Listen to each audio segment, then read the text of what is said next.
evening, everyone. I'd like to call to order the City of Santa Barbara Harbor Commission in our regular meeting for September 15th, 2022. Angela, would you do a roll call, please? Yes. Commissioner Anderson? Here. Commissioner Kramer? Here. Commissioner Hanrahan? Here. Commissioner McCray? Here. Commissioner Nelson? Here. Commissioner Stanwyck? Here. Chair Stedman? Here. Thank you. All right, thank you. Let's take general public comment as it relates to the consent calendar. So I don't have any speaker slips for general public comment. We do have some people online, but none with their hands raised.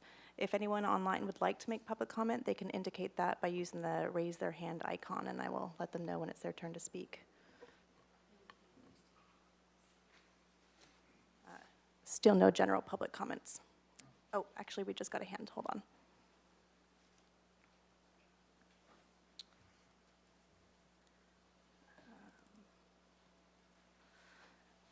Mr. Kababik, it seems that you're self-muted Yes, at the can you moment, hear me? but yes, so we'll go ahead and start the 2 minutes for general public comment. Sorry, I wanted to speak on an agenda item. Is this the wrong time to comment? Yes. Which agenda item would you like to speak on? The agenda item regarding the BAP. Okay, thank you. Thanks. No more? Just one item I skipped. Director Wiltshire, are there any changes to the agenda? Chair Stedman, no changes. Just drawing a little attention to the fact that we switched the order around a little bit and from our last meeting. So thanks for the Harbor Commission for bringing that to our attention. But we now do new business at the start. So we're going to try that out as this format and make any changes if we need. But as far as this agenda, no changes. Excellent. I'm going to hand it over to our Vice Chair, Adam Stanwyck. Great. Thanks, Chair Stedman. Yeah, basically, along with the new businesses being at the beginning of the meeting, we've also decided to do the subcommittee reports at the beginning as well, just to get a chance for the subcommittees who did meet to basically express what happened during the meetings. So we have 6 standing subcommittees. Budget did not meet, but we do have a robust presentation from Budget today. Chartering and business activities, I don't believe met, but will probably soon.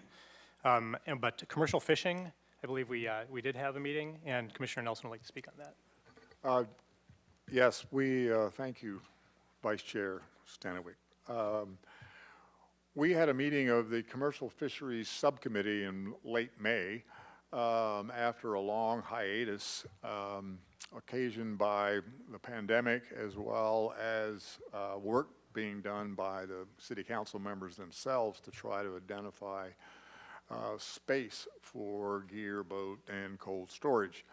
However, that was unsuccessful. We reconvened the committee, and we first looked at the history of the committee and its formation, which was formed at the request of the City Council to look into the sort of the ineffectiveness, if you will, of coastal dependent zoning. As well as a long-standing need for infrastructure associated with our commercial fleet. During the pandemic, the council met at our request to give us direction because of the excessive cost associated with land, private land in particular.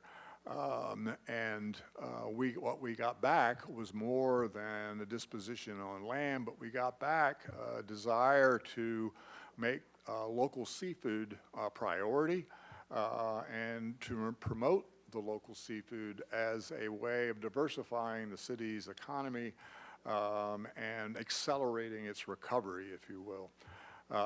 So with that direction, when we sort of started the meeting, we had, I would argue, pretty decent participation by the fishing community.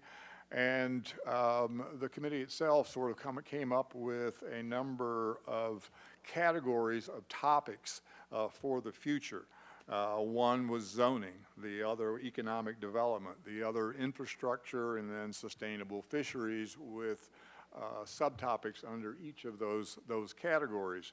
Unfortunately, the city council members who were asked to provide oversight and act as a liaison to the Harbor Commission were unable to attend the meeting. So ever since, we've been trying to get them to participate in a scoping exercise and sort of agree or disagree with the projects and the categories we've established. They still intend to do that. Nonetheless, we wanted to acknowledge the comments made by the commercial fishing community, and we settled on essentially 4 categories or topics for discussion at a meeting of the Commercial Fisheries Subcommittee, and that was slip permit fee discounts, guest slip permit rates, and slip transfer fees. We realized, and we actually proposed, the subcommittee proposed a joint meeting of the slip policy transfer group as well as the commercial fishing group, but we were advised by staff that that was not possible. However, the auspices of the slip policy transfer committee was broad enough to consider all 4 of these items.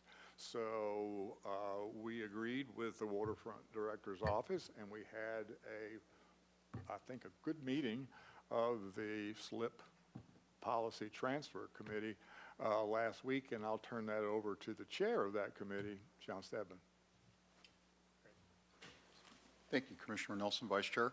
That meeting that Commissioner Nelson was referring to happened on the 8th in the Waterfront classroom. And basically, the agenda item there was to receive a presentation from Waterfront on policy, budget, legal requirements pertaining to the commercial fishing slip permits, and discuss those topics along with discounts related to commercial fishing slip permits, and then make recommendations as necessary to the full Harbor Commission. So in reviewing my notes, you guys can certainly speak up if you'd like, those who were there. There aren't any action items, right? There were a lot of discussion points. I think if there was one action item, it was just to identify a little bit more closely slips that might be used now presently, but not fully taken advantage of for commercial fishing purposes. So I think that's the only action item that we have on there. Commissioner Nelson? Sure. All right. Great. That concludes my report. Great. The other 2 standing subcommittees, request for proposal did not meet. Cruise ship subcommittee. I know there's a meeting September 22nd. Is there anything to report on that? Thanks, Vice Chair Stanowick. Yeah, just real briefly, on Thursday, September 22nd at 6 p.m., the Cruise Ship Subcommittee will be having our first subcommittee meeting in the Waterfront classroom. That's 125 Harbor Way upstairs at 6 p.m. And we will be taking public comment at that time. The agenda will largely be covering what the director's report offers tonight on cruise ships. So specifically talking about the new fact sheet that was created and outlining the upcoming ship schedule, protocols, and regulations. That's it. Thank you. Great. Thanks, Commissioner Hanrahan. That concludes the subcommittee reports. Back to the consent calendar and the approval of minutes. Excellent. Angela, do you want to read item number 1, please? Item number 1, approval of the minutes. Recommendation that Harbor Commission waive further reading and approve the minutes from the regular meeting of July 21st, 2022. So moved. Seconded. All those in favor? Aye. Aye. Aye. All right, there are no objections or abstentions. Very well. Let's move on to new business. Item number 2. Would you like to read that, please, Angela? Item number 2, attorney training on ethics and Ralph M. Brown Act. Recommendation that Harbor Commission receive a training from the City Attorney's Office on ethics, the Ralph M. Brown Act, and the purview of the Harbor Commission, and provide comments as appropriate.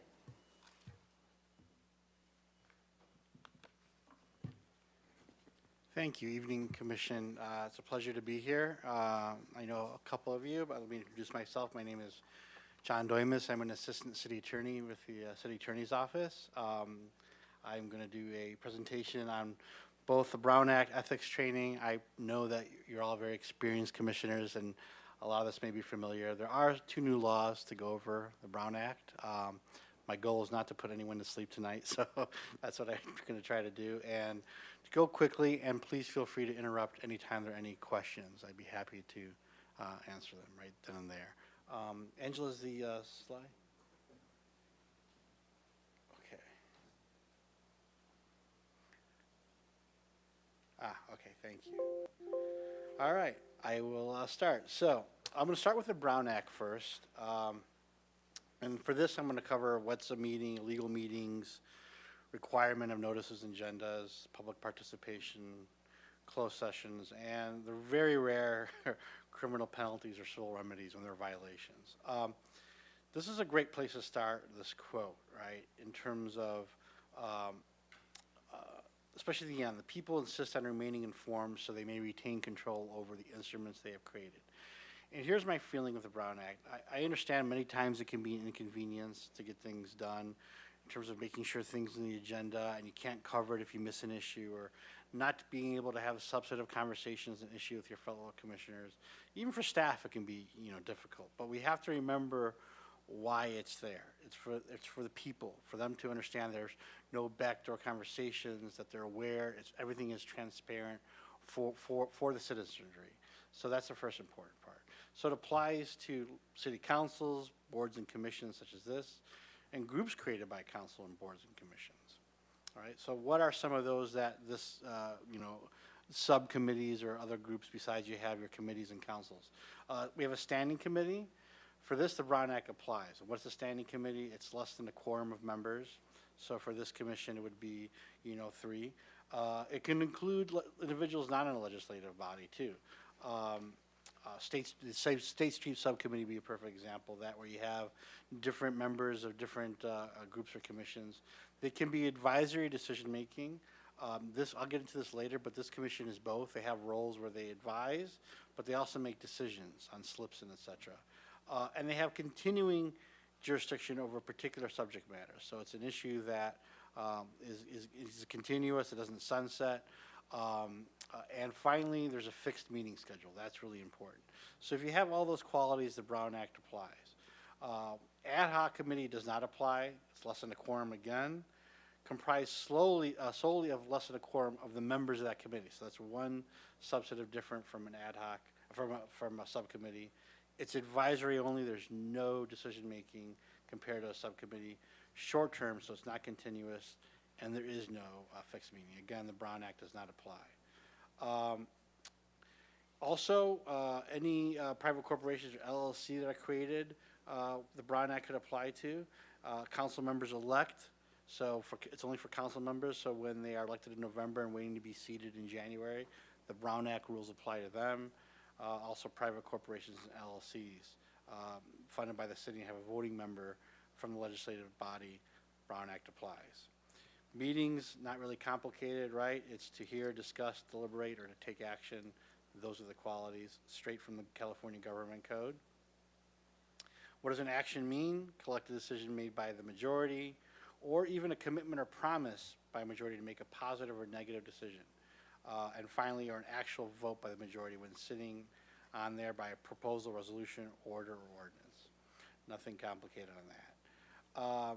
Serial meetings are not allowed, right? They are unlawful in terms of having a series of communication anytime to discuss, deliberate, or take action. These are examples of a way to conduct serial meetings, through texting, through emails being very popular, even stone tablets. No, all communication regarding the subject matter of the jurisdiction of the commission should be done here. And before I get into this, there's a lot of confusion with a lot of boards, not with this one in particular, but other boards and commissions I have where, are we not allowed to talk to each other, commissioners? You can talk to each other. It's not like you two are at a coffee shop or there's like 4 more members talking, also with a Brown Act. Talk about sports, the weather, other issues, as long as they're not within the jurisdiction or scope of this commission, commissioners can talk, they can all be there. Brown Act applies or is triggered when we're discussing matters in which this commission has jurisdiction over. For this one, it's the harbor. There can be other issues about police department, fire department, library on the city. If there's commissioners gathered having that discussion, that is not a Brown Act violation. For council, though, obviously, any city business would be a Brown Act, so that's why, we take extra caution. So there's two types of unlawful city meetings. There's the chain and wagon, and there's the spoke and the wheel. So I'll get into that. Chain is really simple, and here's how violation can occur. We have a conversation between, let's say, for example, Commissioner Nelson with Chair Stedman, right? And then Chair Stedman talks to Commissioner Stanowicz, right? And then it goes so on. A violation can occur because that same message or that the meeting is occurring from one to another, but Commissioner Nelson may have no clue all of a sudden that it went all the way to Commissioner Stanowicz or so on. And by that time, it's gone past the quorum and we have a violation. So that's why you may not know where your message goes to. If you're talking to one commissioner, it may continue on. And so that's where you get in trouble. So that's why one thing we discourage, never discuss subject matter, issues within the subject matter of this commission, because that message can go on without you even knowing it to the other commissioners. Wagon wheel is different. Look at the spoken wheel in the center of it. It's, for example, A to B, A to C, and A to D. A is the common denominator in the sense of that everything is going, let's say, to Chair Stedman, and all of a sudden, through his connection, 4 or 5 people have been talking about a subject matter. B, C, and D there. The rest of the commissioners may not know that all of them spoke to Chair Stedman on an issue, and we have a Brown Act violation. Here's the new one. Here's something interesting in there. So this has been effective since 2021. It sunsets the end of 2026. It's AB 992. It's regarding social media, prevents any communication between even 2 members. So we're not even talking about a quorum here. Even 2 members of a legislative body to discuss on social media. That includes Facebook, Twitter, Instagram. So we're not even talking about a quorum. Anything, of course, dealing with the subject matter of the commission's jurisdiction. I always have to preface that, right? So that doesn't mean you can't talk about or like if the Raiders won the other day or anything like that. It deals, for this commission's purpose, dealing anything with the harbor that you oversee. So it doesn't have to be a quorum or anything like that. You cannot respond directly to a comment either. So let's say there's a posting, an article in the News Hawk about the harbor. That's positive. And then there's, let's say, Chair Stedman puts that on his website, and there's a like or anything or a following comment by Commissioner Nelson. That would be a violation, unfortunately, under AB 992. Even, I'll get to it, even a like or a thumbs up or anything like that's considered speech. That would not be allowed.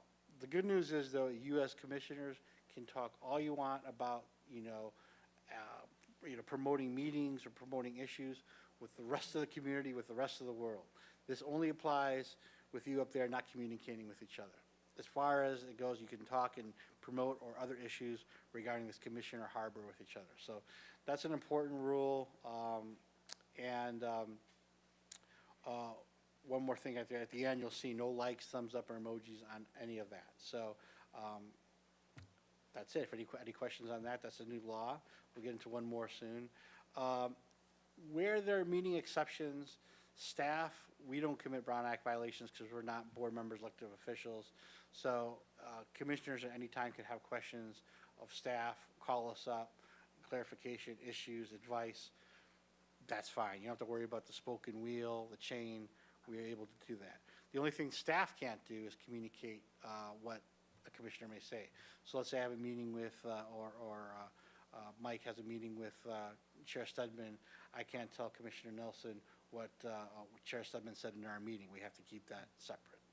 Otherwise, we can be unknowingly be the ones that are committing the Brown Act violation by passing that message along. Also, community meetings, you can have all of them attend. There's not a problem. The only thing is don't have sidebar discussions. Just again, with the issues that pertain to your jurisdiction. You can say hello to each other, talk about the weather, anything else. Again, we don't want to have people nervous to see each other or make eye contact. It just can't be about the jurisdiction that you're covering. But you can attend all meetings. You all can attend a council meeting. No issue there. Again, other legislative bodies, you can attend planning commission and city council. Again, no sidebar discussions about topics within your jurisdiction. And then finally, social ceremonies or gatherings, same rule applies. Majority attendance, you don't have to worry about, if you have a quorum there, no sidebar discussion. So that counts with it. The Brown Act also doesn't apply to staff meetings. That's pretty common. Like if Mike holds a staff meeting with everyone from Harvard, that never applies. Also, we are allowed as staff to, pass before a meeting documents, opinions from legal counsel. None of that is a Brown Act violation. We do that frequently, especially with city council. That's not a Brown Act violation too. It's just commissioners should not be speaking with each other via email on a subject matter that pertains to the jurisdiction of the Harbor Commission. Finally, teleconference meetings, obviously that became more popular with COVID. We're back to meeting in person, but if we have teleconference, the city must post the agenda on all teleconference locations. I remember years ago, Councilmember Oscar Gutierrez was in China. We had to post where he was in China. At his hotel, he had to post the agenda of the meeting location and allow for public comment from his hotel room or wherever he was. So the teleconference location must be identified and accessible to the public. However, a quorum still must be participating within the city. So for example, 4 could be here from the Harbor Commission, 3 can be teleconferencing, that's fine, but those locations have to be placed on the agenda, and you must allow public comment from your actual physical location. I've never seen that ever, but it's under the Brown Act. I don't know why it's there. It's kind of a unusual rule. Agendas are required, obviously. Discussion, you guys are excellent at this, limited to discussions on the agenda. The reason for that is for the benefit of the public again, right? The public needs to see what's on the agenda. Do they have an interest in attending? And not to have a discussion go into something else that's not there, because maybe a member of the public would love to have attended that meeting to have a discussion, to offer public comment. So that's an important benefit for the public. That's why agendas are there, so the public knows in advance what we're going to be discussing. Again, meetings must be held in the city, except in limited circumstances. Those circumstances are always emergency-based. They must be, again, non-discriminatory, free of charge. We don't usually, we're not required, a person's not required to identify themselves in a meeting, who they are, where they live, anything else like that too. Again, agendas must be posted 72 hours for a regular meeting. Only has to be a brief description of what's going to be discussed. Usually you don't need to exceed 20 words. Again, this commission does an excellent job in terms of their agendas and describing. And of course, the time, location of where the meeting will be. It also must be on the city's website. As I mentioned, we only discuss items limited on the agenda. There was one case where we found where the secretary found that in Inglewood violated state law. There was a special meeting to approve an agreement regarding the LA Clippers basketball team exploring building an area in that, but the DA never declined. I have never seen a reported case yet where the DA has really issued criminal punishment or civil fines on a Brown Act violation, so it is rare. There are exceptions to items that do not have to be in the agenda, and we've already gone through a couple of these today in this meeting, right? Members of the commission or staff may briefly respond to comments made in terms of public comment. You can absolutely do that if a person raises an issue. Just don't go on substantively in that. Staff can ask a question, or the legislative body, the commission, can ask a question for clarification, make a brief announcement, reports. We did that in terms of subcommittees, but that's already agendized. Also, you can provide reference for staff for other resources, factual information, for staff to report back on a future meeting on an issue, and also for new business. That's perfect when you put that in there, to direct staff to place an item on a business for future agenda. So what does that mean? Let's say there's an issue that the commission's interested in. You want to see it in there, you vote on it. You can talk initially what the item would be, why we would want it on the agenda, and then place it for next meeting. Just don't go substantively further and discuss the merits of that new item. Matters may be added in rare situations. We usually never have to worry about that. It's to take immediate action, and it was after the agenda was posted. Again, that's usually situations of extreme emergency on that, so usually we don't have to worry about that here, but wanted to put that up there. Special meetings are a little different than regular meetings. They can be, they only require 24 hours notice versus 72. They can be called by either an officer, in terms of staff, majority members of the legislative body. We must deliver written notice to local newspaper, television, website, must specify the location, and no other business shall be considered in that meeting besides what is agendized in there. So it's a very short agenda. There's no subcommittee reports or anything else. It's what you called the special meeting for, and public comments only limited to what's on that special item agenda. Finally, there are no conditions prohibited for attendance. They don't have to register their name, as I mentioned, questionnaire, anything like that. Required to state who their name is.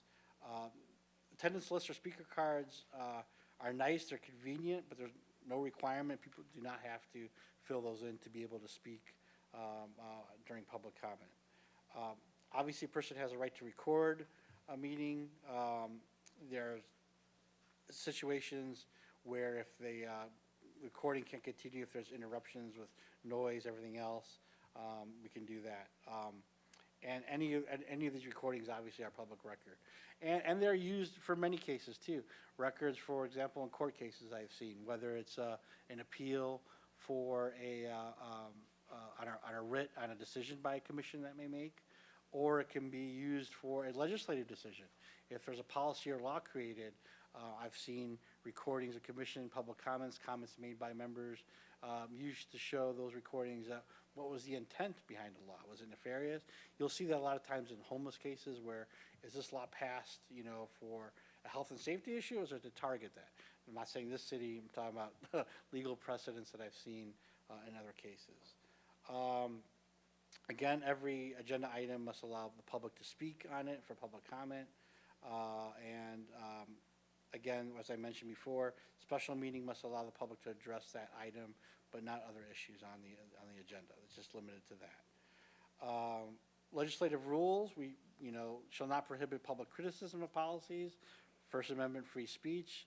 Public comment also, this is just an advisory statement, it's not a debate. So usually in order to avoid disruption, you don't want to have any back and forth with the public. Here's a newer law we're dealing with now.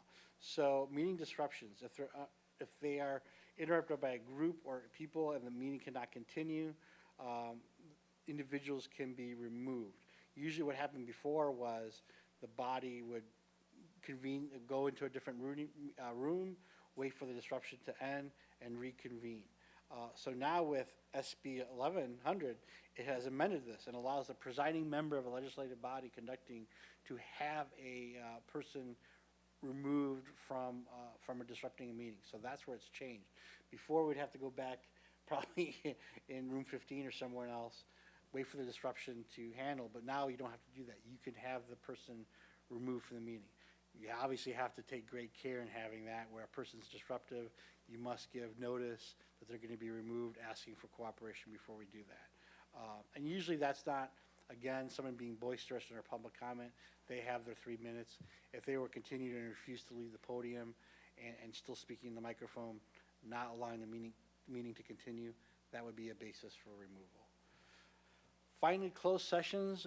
Everything has to be in open, but there are some limited exceptions on closed sessions. Personnel matters. The commissioner or body must have the ability to appoint or terminate employees. So that's one way you can go into closed session. They can't make recommendations. They must have the ability to appoint or terminate. Litigation that the city's involved in, whether it's anticipated, pending, or the cities are going to initiate litigation, that will be in closed session. Labor negotiations obviously are in closed session too. If you would have those in open session, it would make negotiation difficult. The other side could simply watch the proceedings. Real property negotiations where the city's selling or acquiring property can be that. One I've never seen, but a public security threat in dealing with a certain issue can be held in closed sessions.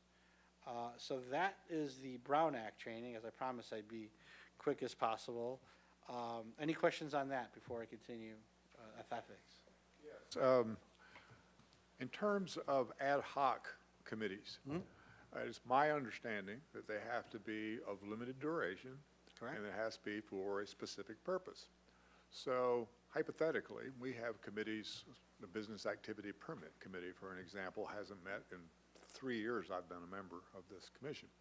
So if it's, when we're looking at assignments for committees, we decided that we're going to have the Business Activity Permit Committee, or the RFP Committee, be an ad hoc committee. And for the duration of the fiscal year, they will deal with any and all issues that come up regarding business activity permits or an RFP.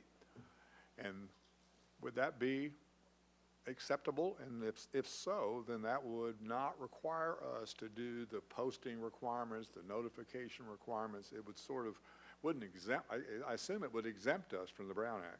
The Brown Act wouldn't apply. Again, the key being limited duration.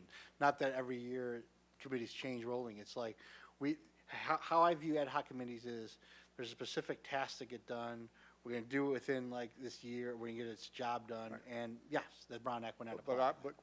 If the interest, just hypothetically, was to increase engagement in the multiple issues that we're asked to deal with by all the commission, as opposed to putting 2 people on one commission, you know, until their term ends, one committee until their term ends, we could in fact essentially have an ad hoc committee deal with the events that would, in that category, be dealt with. And then you would have more participation, less complication, and I would argue greater opportunity to collaborate if you did it that way. Commissioner Nelson, you absolutely could, absolutely do that. I'm not proposing that. Sure, but I'm just you absolutely could. And Question. yeah, the key is to, the key on when you do an ad hoc committee is creating the scope. And when you create the scope, you'll see, is this good for a standing committee? Is this good for an ad hoc committee? And that's where you'll see the light bulb will click where this will belong. And then, but yes, you can absolutely use that as a mechanism to get work done. Thank you. Any other questions? Yeah, through the chair. I'm considering the ad hoc exception. And it seems like the new laws actually kind of preclude our ability to use that exception. Can you speak to that? Are you talking about the social media law or? The social media law, what was that, AB 992? Yes. So, yeah, you know, that's a really that's a really good point. It only applies to obviously social media. So not commenting on posts. And generally, what you'll see on social media is you know, general statements of the harbor or things that could affect it. So my thing is, you know, if you're going to post on your social media, just avoid liking or commenting on anything else. Ad hoc, don't forget, is something that there's some transparency involved, right? Because social media is, oh, I see this, I'm going to post, I'm going to like. Ad hoc is created and developed here, and it's developed in front of the public and hearing and the participation. And the scope of the ad hoc is created here. And so what the assignment is done. And what the ad hoc does is they get together with specific assignment or tasks that are assigned to. Brown Act doesn't apply. It's also only advisory, right? So they're not making, they're not decision making, which is important too, right? That's one important thing. They come in, and when the ad hoc committee is done with their work, they come back to report to the public at large. So that's why there's a distinction.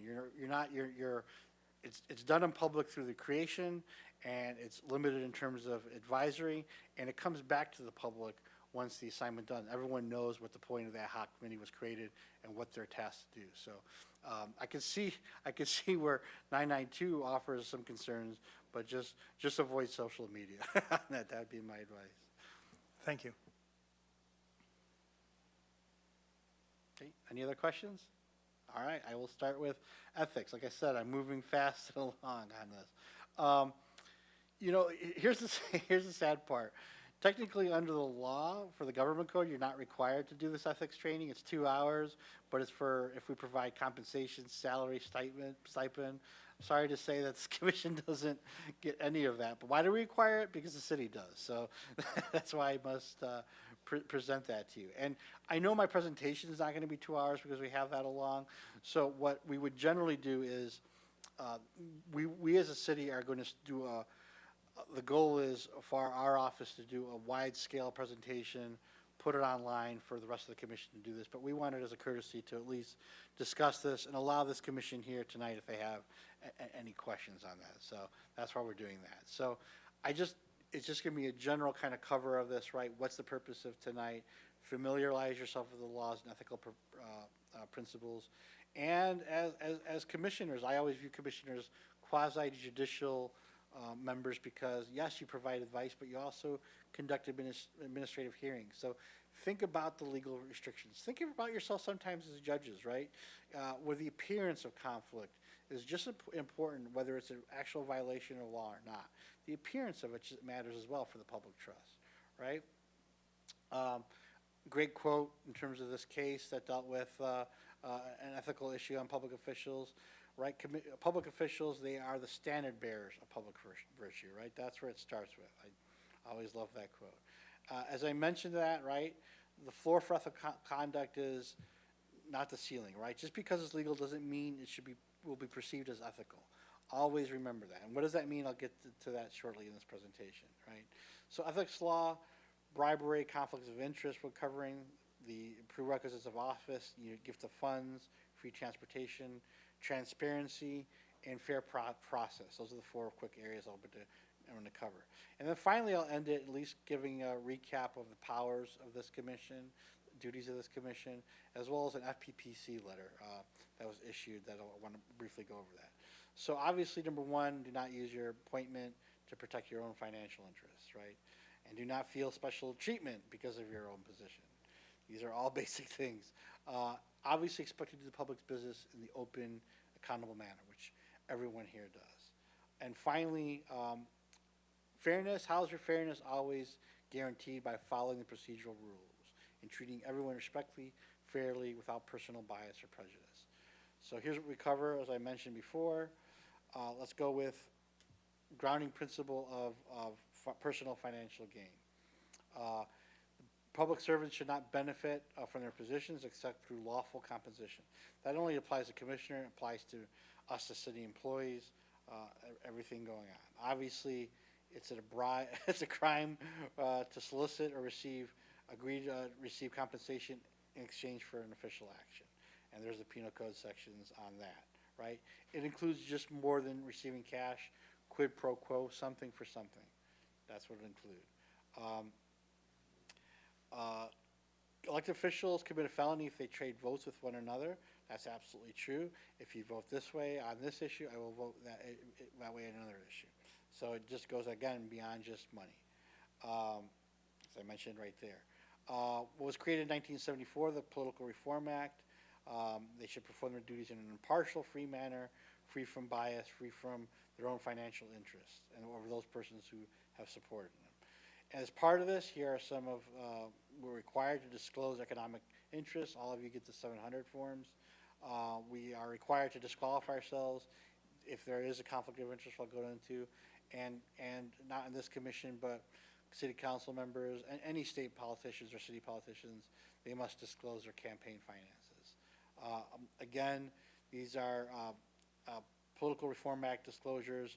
They are full disclosure requirements. There are codes for this, and it's usually appendix with the city's conflict of interest code. We have our own conflict of interest code as well. If anyone's interested in that, I'd be happy to provide that. The 700 form just requires us as city employees to, not every city employee, but certain levels of it to disclose all income, disclose real property, personal finances, that includes stocks, and includes gifts that we receive, right? A ethics law here, a public official may not participate in decision where they have either direct or even indirect financial interest in that decision. When in doubt, the key rule there is to disclose. And just repeating that in the general conflict rule. Here are some questions I would always go through when we're talking about a conflict, right? First, will you be participating in a decision, right? Is there a decision to be made, right, in terms of what you're going to be undertaking? Is there any way that the decision affects my economic interests, right? is the economic interest material, right? What does material mean? Am I going to increase value, get money? Is it going to raise my property values? Am I going to receive extra money on that? And does the economic interest different from that public generally? That's an important exception. Is the benefit for the benefit of the public good would just generally the entire public receive, or am I going to get a specific benefit from this? The fifth question, the most important one, when in doubt, that I need to talk to the FPPC or the city attorney's office. Key thing is we're always here, we're always welcome to help with these issues, to go over that. So my always rule of advice, if you have any concerns, please come to us. This is what we specialize in want to do to help with it. And here's the city attorney's office. This is a number of the FPPC. The FPPC also has an email. They're available all the time. We'll go over the one FPPC letter we got in May of this year shortly at the end of this presentation. Again, financial interest, if it's reasonably foreseeable, right? So it has to be reasonably foreseeable. There may become a time where there's been a benefit that came down 1 or 2 or 3 years later. You're not going to get in trouble with that. It must be material financial effect distinguished from the public, right? So here are some qualifiers. Business entity which the official has an interest worth $2,000 or more, a real property investment of $2,000 or more. So they're not really, huge markers or very low level. Any source of income with $500 or more promised received within 12 months of the decision, that also must be disclosed. Gifts of $500 or more promised received within 12 months prior to decision must be disclosed. So here are all the markers. Receiving a gift of $500, any income of $500, or if it's going to affect any property you have an interest or investment of $2,000 or more, you must disclose. And at that point, you may have a conflict where we talk about where you may have to recuse yourself from a decision. And again, repeating that, the income of $500 or more could include loans, doesn't include income from, for example, from a former employer. That's not one issue at all. And so the source may include individuals who own or manage a business. Public property, here's where it is. Public officials cannot be involved in decisions that can affect either increase or reduce their property values. Proximity matters. Here's the general rule. If it's a decision where you own property where it's 500 feet or closer, we may need written advice from the FPPC. So that's one thing you should look at, a general rule of 500 feet. As the crow flies is how we look at that. How much real property, as I mentioned, $2,000. Leaseholds, but not month-to-month rentals can create sometimes conflicts. Again, business investments, stocks, or other business interests. Mutual funds do not count. And again, $2,000 threshold. Includes for-profit or immediate family who are on a board of directors, even without pay. Gifts, public perception is that, giving gifts to public officials can get special treatments. Donors are trying to curry favor, as I mentioned there. A gift totaling more than $50 must be reported. A gift totaling more than $470 within a calendar year may be accepted. Gifts totaling more than $457 may lead to disqualification on making a decision.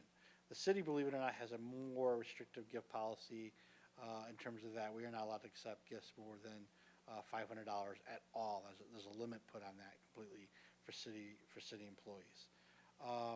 Public officials must report single source gifts more than $50 during the 12 months, duty to keep records, and multiple free lunches count.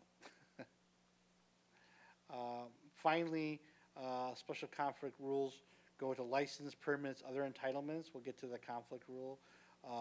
Covered officials are prohibited from receiving or soliciting paying contributions more than $250 from parties who are financially interested persons during the pendency of the proceeding. So, for example, if there is a decision before this board, usually wouldn't help this board, but a lot of times planning commission on an approval, they can't make, for example, accept $250 from an architect or developer during the pendency of that proceeding. If they do receive that or do receive income, they're disqualified from hearing that matter. Family finances, obviously, I like that. It's naturally care about the impact the city has on your family members because you have a heart. They may not participate in decisions that will have impact of $250 more of their family finances. If you have a conflict of interest, talk to us, talk to the city attorney's office. Do not participate in the decision. Do not discuss it. Do not opine, advise, or act on it. Disclose, disqualify. Disqualify meaning leave the room while that decision is being discussed, and then come back when that item is done.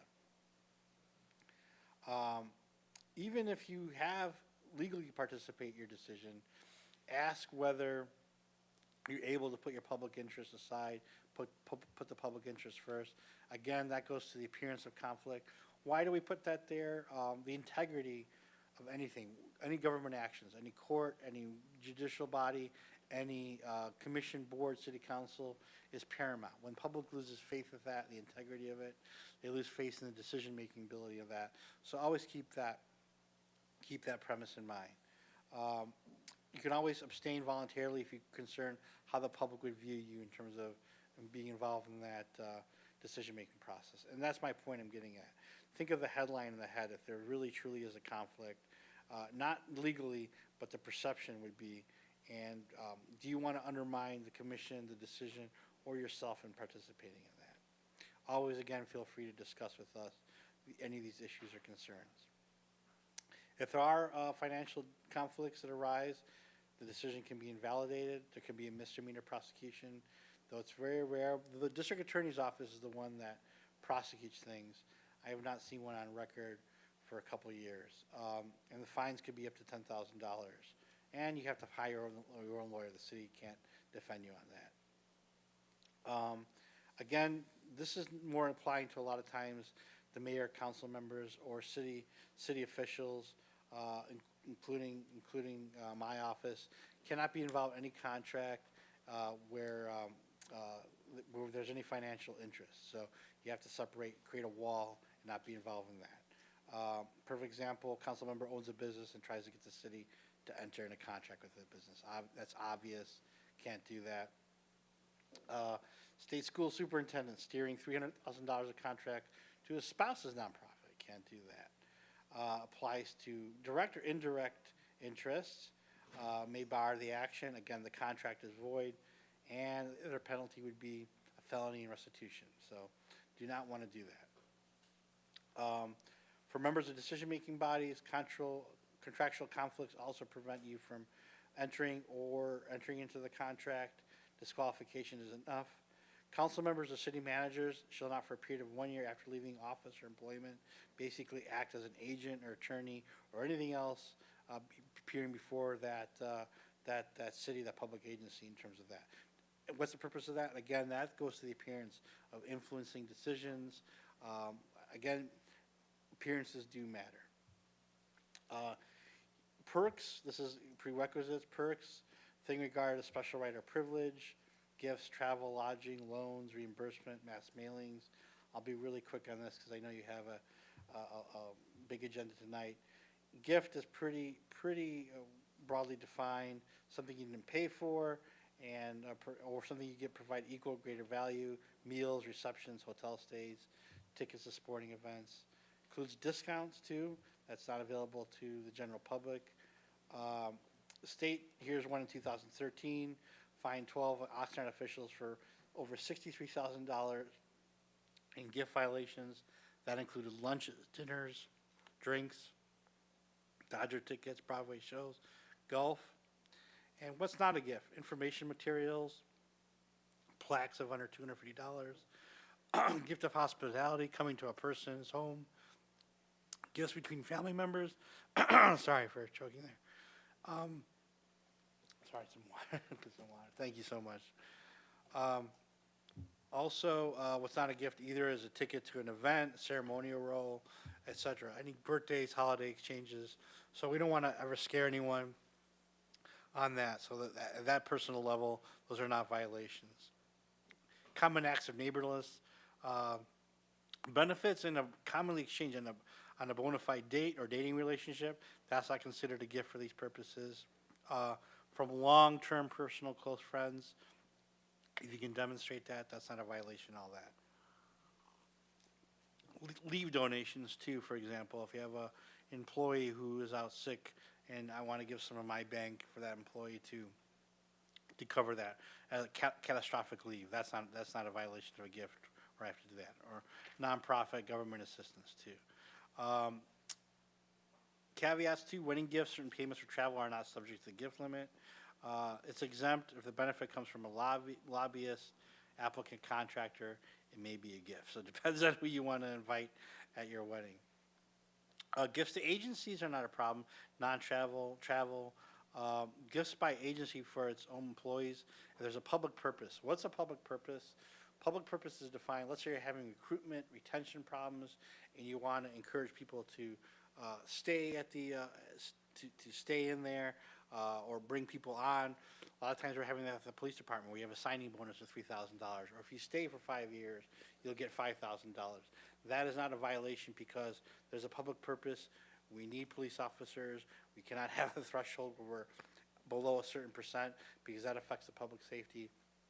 That's a public purpose to make sure we have specific retention rates of our law enforcement, firefighter, whatever it may be. That would not be a violation. Ceremonial functions. And any city can adopt stricter rules in state law too. As I mentioned, the city has a strict gift policy that cannot accept personal or family gifts from anyone whom the city does business. As our goal is, it tends to undermine the objectivity. We are also looking to amend our city gift policy. It's very short, and we want to get kind of, that's something that Human Resources and myself are working on shortly. As I mentioned, also watch out for discounts, examples, leasing of vehicles, how much it is. If it's discounted by $1,000 a year, that would be problematic. What do you do for gift? If it's return the gift if unused, deliver it without claiming. At that point, you don't have to claim it on your 501c3. And if you do it, reimburse the donor if it's used for the fair market value of the gift. Usually, public officials cannot accept payments for making speeches, etc., attending public or private events. There is an exception for honoraria. It's truly made in a bona fide trade or business exception. For example, law, medicine, real estate, where there's an honorarium given for all these years of service. That's fine. Here's one example. For the past 20 years, you've been an instructor, writer on land issues. You have authored several books and everything else. He is able to accept that in terms of going to the conference, being paid, the hotel stays, everything else. And then finally, travel and lodging. California Constitution forbids free or discounted transportation, but free admissions with exceptions fall under that. If it's speaking on a matter of interest to government agencies within the scope of that, are permitted. Again, check with us on anything like that. Misuse of public resources. This is personal use of public resources are prohibited. Political uses is strictly prohibited. They cannot use it for office equipment, to run for a campaign, supplies, or staff time. Does not include incidental minimal use, such as like personal office space or the occasional telephone call on your office. We are very tough here in the city, cannot use city credit cards for personal expenses, even if the intent is to reimburse the city later. Cannot charge on the city card for expenses. Does not matter if your intent was to pay back the city. Personal use of city internet, email for commercial legal purposes is strictly prohibited. And once it becomes on the city server, it becomes a public record under the Public Records Act for everyone to see. Internet use is limited for non-working hours for us, lunch breaks, off hours, everything. And if you're interested, the city employees have no privacy in terms of their lockers or desks. Email access phones can be searched. Not your personal phones, but any phone given by the city. And conferences can be very useful, but I want to get into more things that this commission would be interested in there. The economic disclosure, life is a book, so we've already gone over the 700 form of what we are required to put in there. Gifts, real property, sources of income. And then finally, fair process. This is kind of where a little more interesting for this commission, where due process is. That's found in the 5th and 14th Amendment, that no person shall be deprived of their property without due process of law, which means an opportunity to be heard and notice.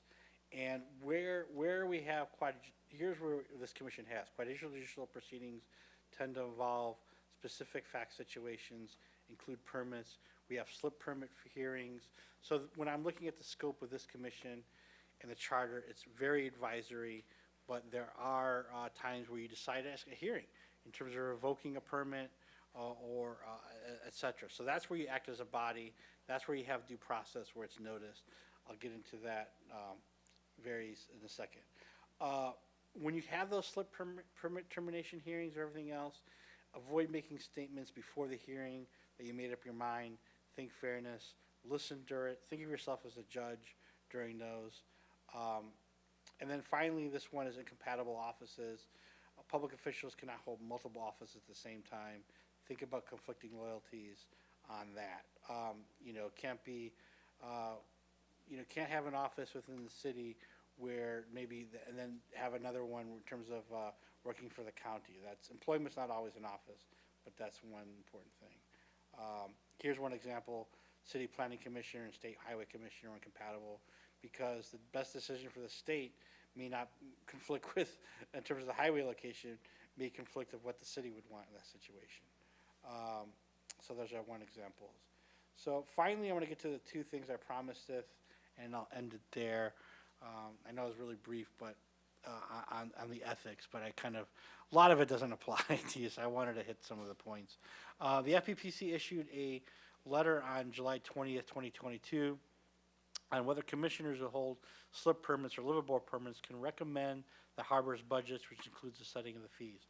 That's one of your scope and duties as a commission. The letter said yes as to slip permit and liveaboard fees because it falls under the general public exception. And that's what we mentioned earlier, where it applies generally to everyone. The benefit is equal to all the public. There's not a special benefit that each commissioner would get or a special interest.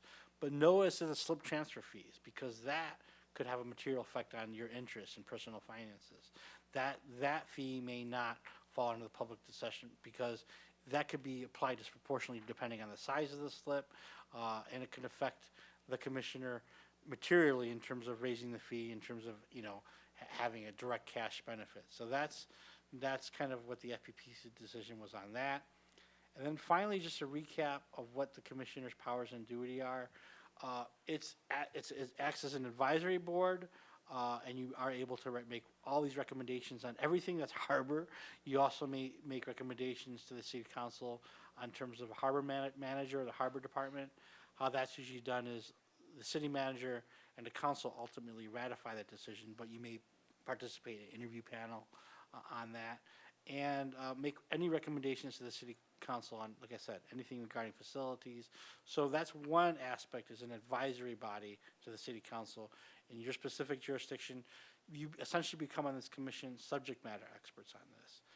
And then, as I mentioned, appeals, liveaboard permits, or business activity permits, that's where you act as a judicial body, and that means you should not have ex parte communications with a person who is appealing it. So talk to them on a phone call or to a side or before, or make any statements before a hearing is there about any bias. Hear the matter as a clean slate, ask questions during the hearing, and then be done. And when I say ex parte, that also includes city staff. You shouldn't be talking to city staff. If the staff's recommending termination of, let's say, a liveaboard permit, at that day you get a staff report, and you may get documents from the person who has a liveaboard permit. Review it fresh. Don't have conversations. If you need clarification, the hearing, when you're here, that's the time to ask those questions. Don't do it off the record, whether it's the individual holds a permit or city staff. Then make your decision at that time. You're required to make findings, and that's important too. And then the next step for a person is to have an appeal before court. It's called a writ. Usually it has to be within 90 days of the commission's decision. And the courts generally have great deference to these commissions, these type. They view you also as subject matter experts. And they will not disturb any decisions unless there's a procedural error or no reasonable person could come to such a sound decision. So what you don't want to see is your decision destroyed by statements of bias beforehand or there were ex parte discussions not disclosed, et cetera. And that was my presentation. I tried to do it as quick as possible, probably too quick, I apologize, but I know you have a late evening, and I tried to cover 122 slides as fast as I could. Thank you, Attorney Doimus. Commissioner Kramer, did you have a question? Yeah, thank you for your presentation. Thank you. I have a question on the Brown Act. And Sure. sort of a comment also. Who enforces it, and what are the penalties? Sure. So so what would happen is the district attorney's office, which is run by the county, the DA, they're the ones that enforce it. They would either get a complaint from the public. I have seen complaints come from the public on, the other bodies and commissions, and the DA looks at it. A lot of times it's unfounded. But they're the ones that enforce it. It's a misdemeanor, potential misdemeanor, with means that can be served up to 1 year in jail, and the financial penalty of a fine is up to $10,000 per violation. So it would be the district attorney's office that would enforce it. Thank you. And the observation is that, I mean, as the charter lists of the duties of the Harbor Commission that you showed, we are primarily, if not 100% advisory, therefore rather like an ad hoc committee. And so it's Sure. sort of a conflict there in terms of the Brown Act. We perhaps should not even be ruled by the Brown Act. That's being a joking comment. Sure. No, I understand. But, advisory committees play a very important role, as, the commercial flip, fees are an important issue. And so council looks to that, looks to, these commissions to spend time on that. And it affects the public. I'm sure it affects a lot of people in this room in the gallery. So that's where that's for. And, ad hoc committees, though, as I mentioned, is a good way to study an issue and bring it back for the commission for deliberation. And then the committee can then vote on that study. And so that's where ad hoc committees really serve a good purpose, like dive in deep into this issue, come back, have a robust discussion, hopefully report, and then input from the entire commission, and then that can go forward to council. So that's usually how that's done. Thank you. Are there any other questions from the commission? Oh, yes, I just have one question. Yeah, thanks for the presentation, Mr. Doimus. In regards to that last example about voting on budget-related issues if you're a slip holder, I know that FPPC deemed that that was a non-material. Do we still need to disclose that before we vote or deliberate on that issue? Or are we kind of free to discuss at will when we're talking about that? You're talking about the non-transfers, right? The non-transfer slip fees? Well, just that if we're voting on budget-related issues, like raising fees annual, and we are a slip holder, do we need to basically disclose that before voting? It's not considered a conflict of interest. So Okay. at this point, no. Okay. There's no need to disclose that. Got it. Great. Thanks. Yeah, we got certainty on that. Any other questions? Thank you, Chair Stedman, appreciate that. Yes. Sorry for being very quick, but I figured. No, Commission does. you managed that well, and it's good to work with you again. Thank you, at least no one fell asleep. No one fell asleep. And we're ready to move on to the next exciting agenda item. Angela, would you like to read that, please? Agenda item number 3, Waterfront Department Fiscal Year 2022 Preliminary Budget Review. Recommendation that Harbor Commission receive a staff report providing a brief summary of the Waterfront Department's revenues and expenditures as of June 30th, 2022, and provide comments as appropriate.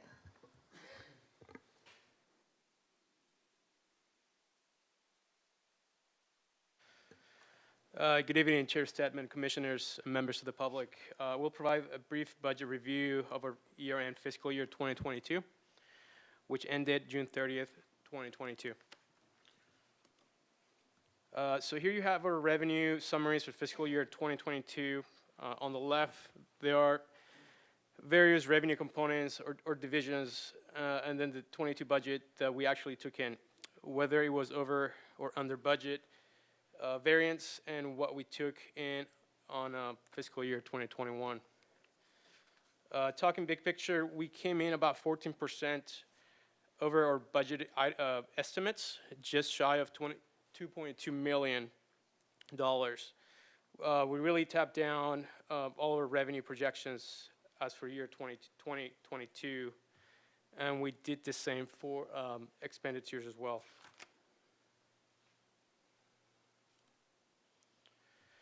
Overall revenues were $2.1 million above the fiscal year 2022 budget. On commercial leases, we're up 23% compared to the budget amounts. All on non-restaurant leases, including Blue Water Hunter, Deepwater Winery, All Wolf Trading Company, et cetera. The next item is food service. We were over 27% compared to the budget amounts. The food service industry was one of the most impacted industries as a result of the various state directives related to the COVID-19 pandemic. But it is great to see a positive rebound in this industry over the last year. On visitor fees, they were up 26%, nearly 168,000, providing that the harbor remains a desirable location to visit by the out-of-area boaters. Next item, sleep permit transfer fees. A total of 90 transfers took place, resulting in 180,950. In sleep transfer fees revenues, a 50% increase over the budgeted amounts. Another increase. Overall parking revenues were up 22% and nearly 700,000 versus the budget amounts. That was significant. Waterfront parking had one of its best years on record, with a strong comeback from the COVID-19 impacts from fiscal year 21. As an example, this past just Labor Day weekend, we hit an all-time high with parking fees. Though we did increase the parking fees, but overall the visitation numbers were higher than any other year. And other fees and charges, they were up 90%, that's 34,824, which includes revenues from skiff tie-ups, fish hoist, and wharf dockage. Our investment income, it's up 17%, that's $16,009. This is due to more reserves, less expenditures, and better interest rates in the last year. Rents and concessions is up 4%, which includes lease revenues from the Yacht Club, UCSB Sailing, the NOAA office lease space, and the Santa Barbara Sailing Club. The miscellaneous items, this one includes the cruise ships, revenue examination fees, room rentals, film permits, slip permit late fees, and others. These revenues were down significantly, primarily due to several cruise ship cancellations because of the bad weather and the ongoing restrictions due to the pandemic, and this is what we had budgeted for this year.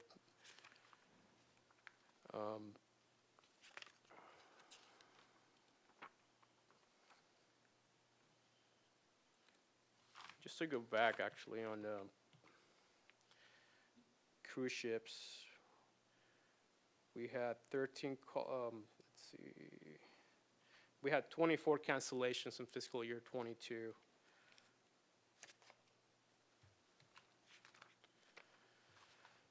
Okay, moving on to expenditures. We had another good year in savings. Overall expenditures of just over $15 million are equal to 92% of the annual budget through the end of the fiscal year. All expenditures categories were at a below budget amount, so that was fairly good. Big picture, salaries and benefits finished 5% below the budget for fiscal year 2022. The savings were the result of numerous positions being vacant for a period of time, including project engineer in the facilities division, office specialist, marine management, and facilities maintenance workers, a harbor patrol officer, as well as numerous hourly positions. That includes facilities and parking. In material supplies and services, we ended up 11% below the budget amounts. These savings were the result of careful planning and cost-cutting measures adopted during the COVID-19 pandemic. Special projects. Special project expenditures were down nearly $58,000, primarily due to the fact that there are encumbered payments to the Commercial Fishermen of Santa Barbara, CFSB, for grant matching as well as carry-on savings from July 4th of 2020. The department only expended $2,513 in appropriated reserves to pay for a fiscal agent. No other expenses were incurred during the fiscal year.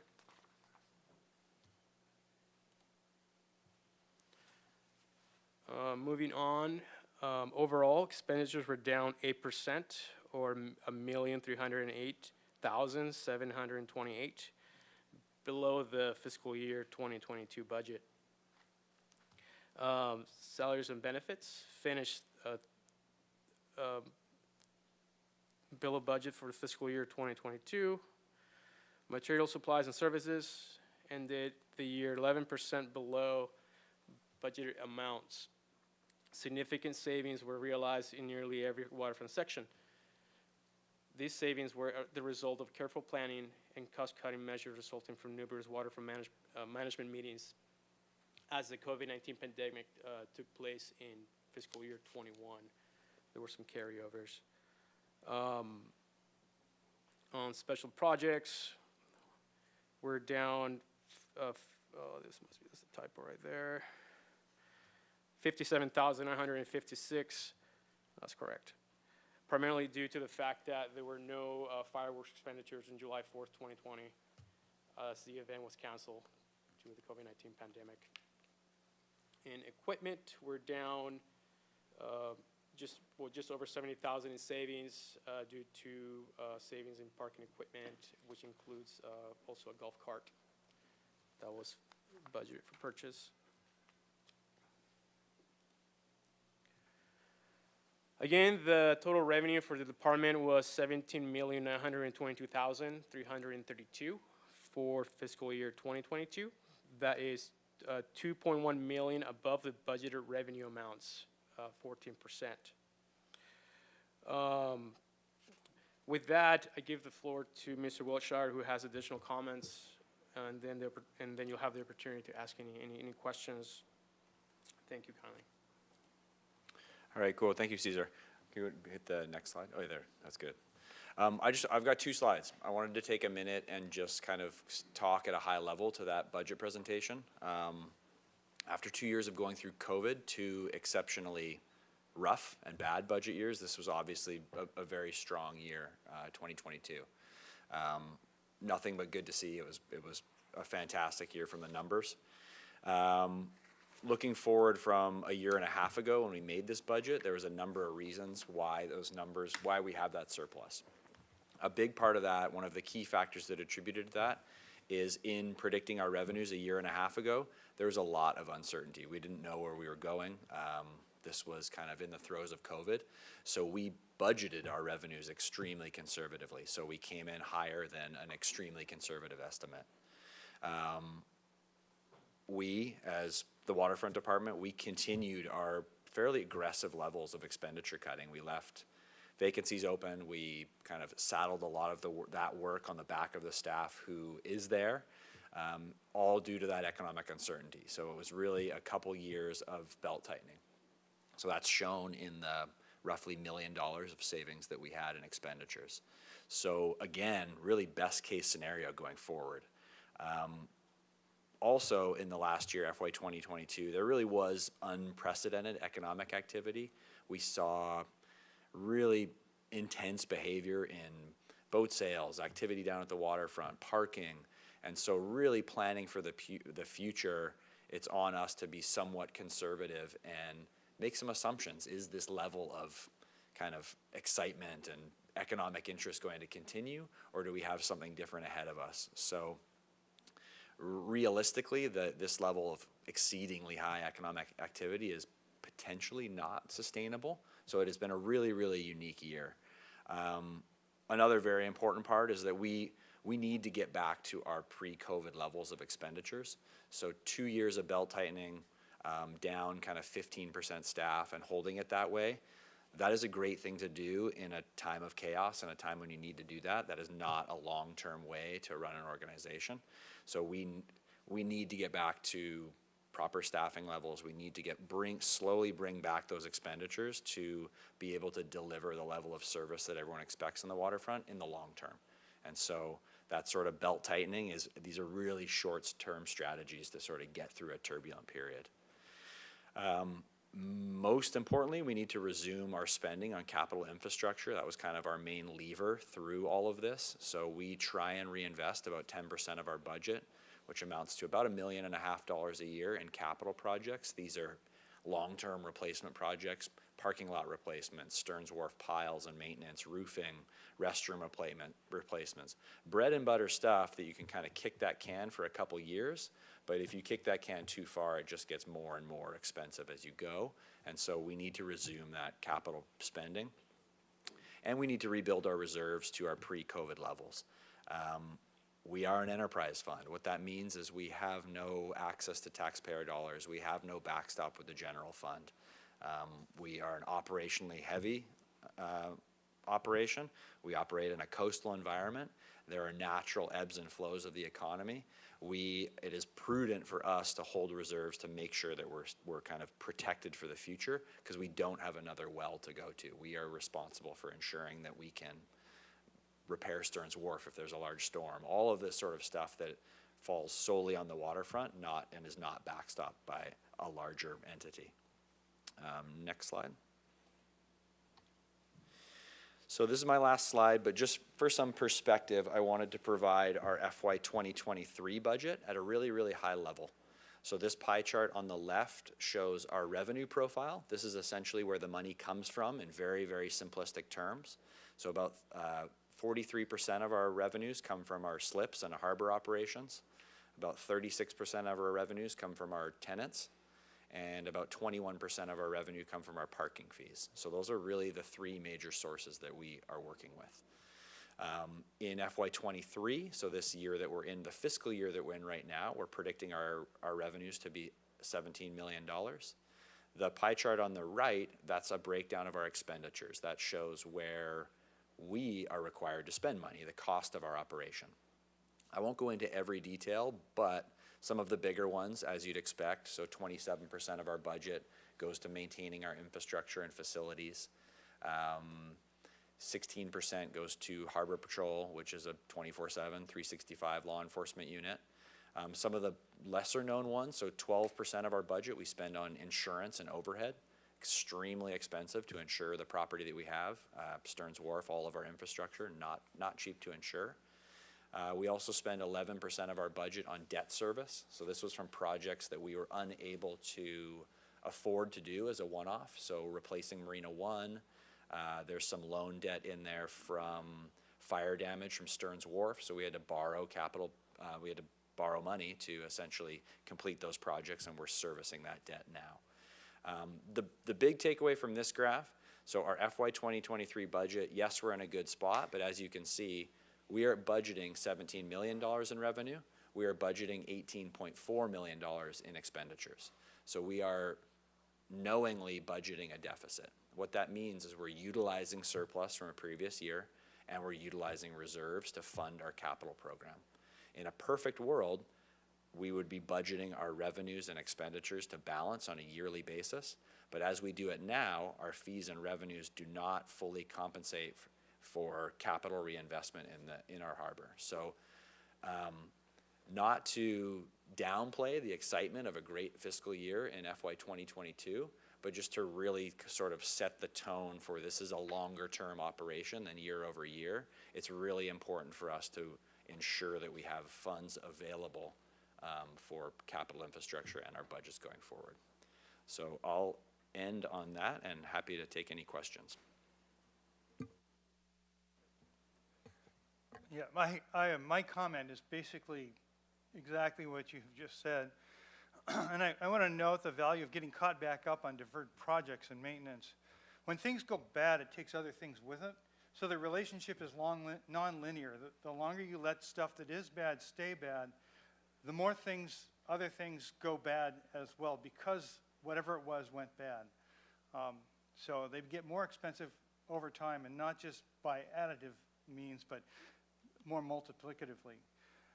So it's important, I think, to get back on the path towards getting those projects that we managed to put off during COVID, just to make sure that we made it through it, and really address those things. And I note that materials and supplies was over $600,000 of our savings. And those are things that we didn't buy or stocks that we didn't replace during the COVID experience. Almost 377,000 in those savings were positions that were left unfilled. So staffing's been left at a low level as well, and of course we probably didn't need all those people to do all the tasks that we avoided doing. But now is the time to kind of get that caught up. And that accounts for just short of $1 million of the savings that we've seen. I note that the past COVID negative economic impacts appears to be behind us. We've had pretty high inflation, but the harbor, thankfully, has increased its revenues ahead of inflation. So we've actually made ground. I don't know if it's sustainable, given the outlook, but hopefully it is. Thank you very much. I think that's what I have. Thank you, Commissioner McCray. Other question, Commissioner Nelson? Will you present to us sort of the whole we've created on capital and infrastructure? Like in the last 2 years, will you show us, I remember Brian talking about the 5 or 6 year capital budget and program, and then we approve every year. I remember the last 2 years with like capital projects that were placeholders. Could we have a presentation that deals with the capital program and what you had to do to basically create these great numbers and to have these savings, but also for us to participate in establishing priorities for how we climb out of the capital hole we created? Yeah, Commissioner Nelson, perfect question. The city and the waterfront department are embarking on our 6-year CIP process right now. We're going to be entering into our next 2-year budget cycle. So we're starting the process to plan our FY24 and FY25 budget. With that comes a 6-year capital improvement program, not only within our department, but citywide. So internally, we're putting that together now. I think we're slated to bring it to Harbor Commission either maybe on the November meeting, October or November meeting. So that's when we'll give you a primer of the 2 years worth of projects to come and our attempt to kind of catch up on that backlog. Will that be for approval, or will that be for review and deliberation, I guess? Again, Harbor Commission is an advisory body, so for that will be for your advisory comments to council, who ultimately approves the budget and our citywide capital improvement program. Thank you. Oh, yes, I have a question.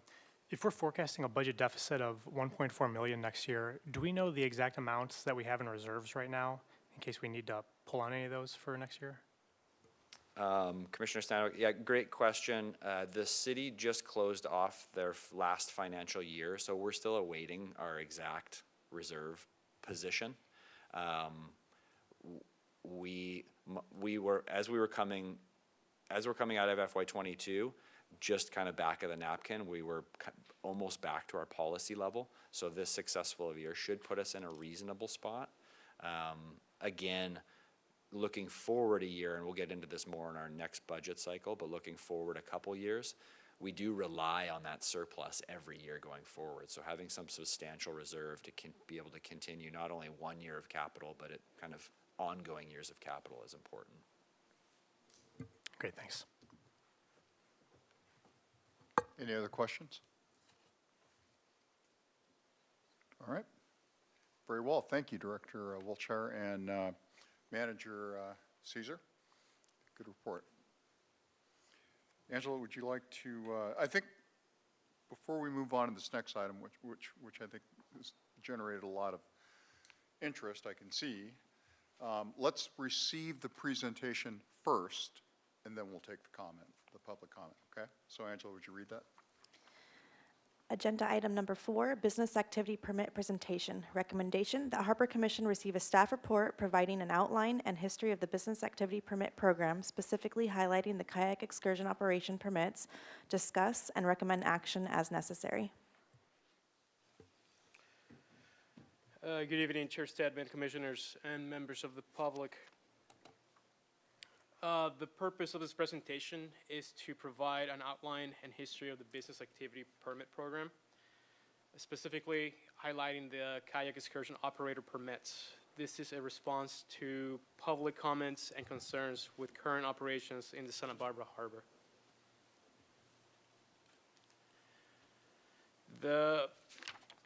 Here I provide some history of the program.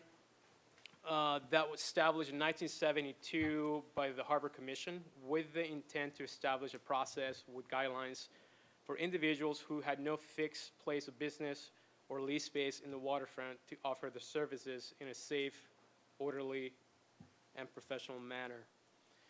In addition, one of the main goals of the Commission was to increase the opportunities for small businesses to succeed in the harbor and within our city. To date, the BAP program has proved successful in providing essential services to fulfill the needs of the harbor users and visitors. Here you have the 4 BAP categories. And to start, we have the charter operators. These are 6 passenger boat charter operations, limited to 12 permits allowed at any one time. Currently, we have only 5 in operation in this category. Next, we have the kayak and excursion operators intended for kayak excursions out of the Santa Barbara Harbor. This one is limited to 2 conditional permits assigned to 2 specific operators, meaning once these 2 operators stop conducting business or sell their business, the agreement ends, and this program it's eliminated from the BAP categories and program. And that was an agreement made in 2011. Moving on, the other 2 categories is services, and services allows for boat maintenance activities such as repairs, boat washing, rigging, and whole cleaning operations. These permits may be issued in unlimited numbers. Then we have the general category, and this category is intended for any marine-related activity not included in the mentioned categories. Currently, we don't have any on file, and none have been issued for this purpose. Just have the 3. And just BAP by the numbers. As of September 10th of this year, there are a total of 63 active business activity permits. As seen in this pie chart, the vast majority, at 56, were issued to businesses that provide services to the marinas. The others are comprised of 5 boat charters, 2 kayak excursion permits. And as mentioned, none are general.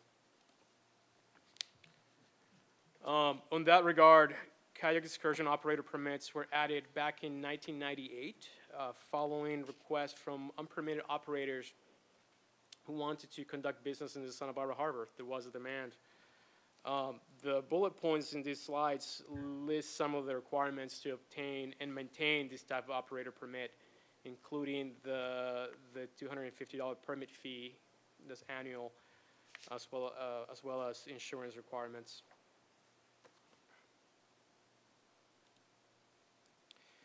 In this slide, it's important to point out that this type of BAP does not allow rental of kayaks or other type of water sport equipment.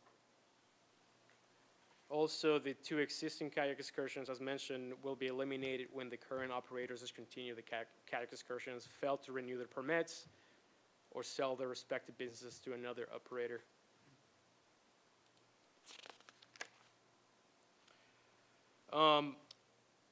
Overall, the BAP program continues to be a success, but kayak excursions seem to be getting bigger in size every year. This policy has not been revised since 2011. That said, Waterfront staff recommends the BAP subcommittee to further review and make recommendations to the Harbor Commission. With that, I thank you, and I'll be happy to answer any questions. Excellent. Does the commission have any questions of Mr. Barrios? I do have a question. Yes. How do you judge the nexus between providing kayaks for a tour and renting? Where do you draw the line there, and how do you do it? Or is there, Technically, by renting, they're not this operators cannot solicit or rent from, per se, the launch ramp or West Beach. They have to have a prearranged contract or agreement with the party to come to the harbor. So basically, they're just using the facility to launch their excursions. So if we were to find an operator that's promoting rental kayaks, that would be a violation of the BAP permit. thank you. I recall the first time that this issue, or these concerns were presented to the Harbor Commission. I believe it was Commissioner Kramer who suggested that there might be an opportunity for mediation. And I guess my question is, did that take place?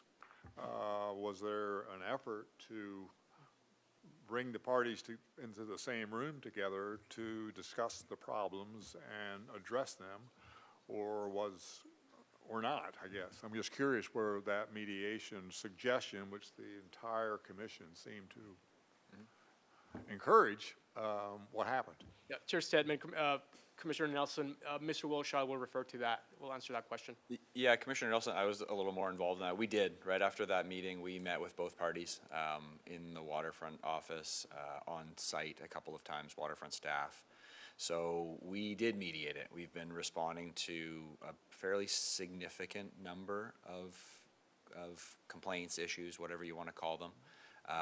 Realistically, it's occupying a fair amount of waterfront's time. So in our mediations, our kind of solution to the mediation was bringing it back to the Harbor Commission, potentially bringing this policy to the BAP subcommittee.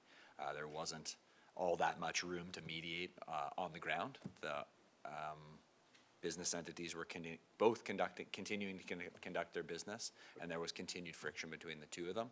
And so our solution was, let's review this policy at your direction if possible. I was just curious. To me, mediation is you bring all the parties together, and there's sort of an independent facilitation or discussion to try to achieve a resolution of the problem. And what you're saying is that you met with them each individually, but not together? Correct. Okay. Are there any other questions from the commission? More of a comment, Chair Stedman. It seems that from the public comments that we've been seeing on this issue that it's a function of the sheer volume of kayaks that are showing up in association with one particular BAP.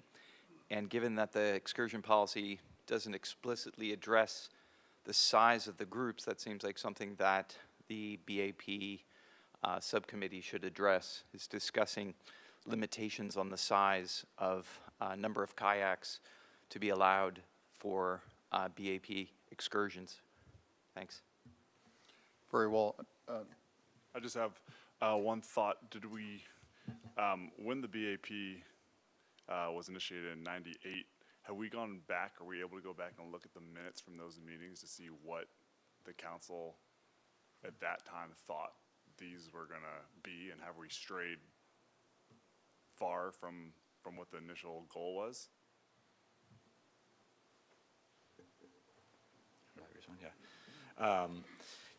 Yeah, a lot of it is laid out in the BAP policy, and so there's some insinuation of that in the BAP policy. For a little history, there has been, these sort of things have stirred up over time, and so there's record back in 2011 of similar conflict or similar issues with this similar sort of process and stir up. But the really crux of it is back when this BAP was created, if you look through the permit itself, there was indications of activity logs being kept. The data will be analyzed to determine the types of levels and service being provided by the charter boat or by the kayak operators, really with the intent to evaluate the size of it, and it even calls out if it shall move beyond a business activity permit into lease payments or percentage rent type thing.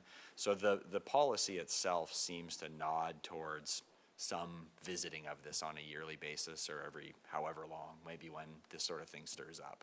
And so even in 2000, back then when the policy was created, at least the way I interpret it, there was some intent to revisit and determine if it is applicable or the size and scope and the revenue the waterfront department is receiving is appropriate. Very well. Are there any other questions from the commission? Angela, before, again, be patient, please, before we take public comment. Can you refresh us on the membership of the BAP subcommittee? Yes, the Business Activity Permit Subcommittee consists of Commissioners Kramer, Nelson, and McCray. Okay, very well, thank you. All right, now let's go to public comment. So I've got quite a few. The first one is Michael Cohen, followed by Susan Cohen, and Meredith Brace, and I'll continue the names after. Chair Stedman, I request more time if possible. This has been such a long, drawn out for so many months now. 2 minutes is a really hard amount of time to discuss what we're talking about. I know you do have the ability to allow more time. Yeah, absolutely, and if we do allow that, we'll do it at the end. Okay, you'd have another opportunity Okay. to revisit the podium. All right, great. Honorable Commission, hello. My name is Michael Cohen. I operate Santa Barbara Adventure Company. I have submitted written comments which I'd like to pass out. Make sure that you have a copy of this while I'm talking. So we'll go ahead and pass these out before we start, if that's okay.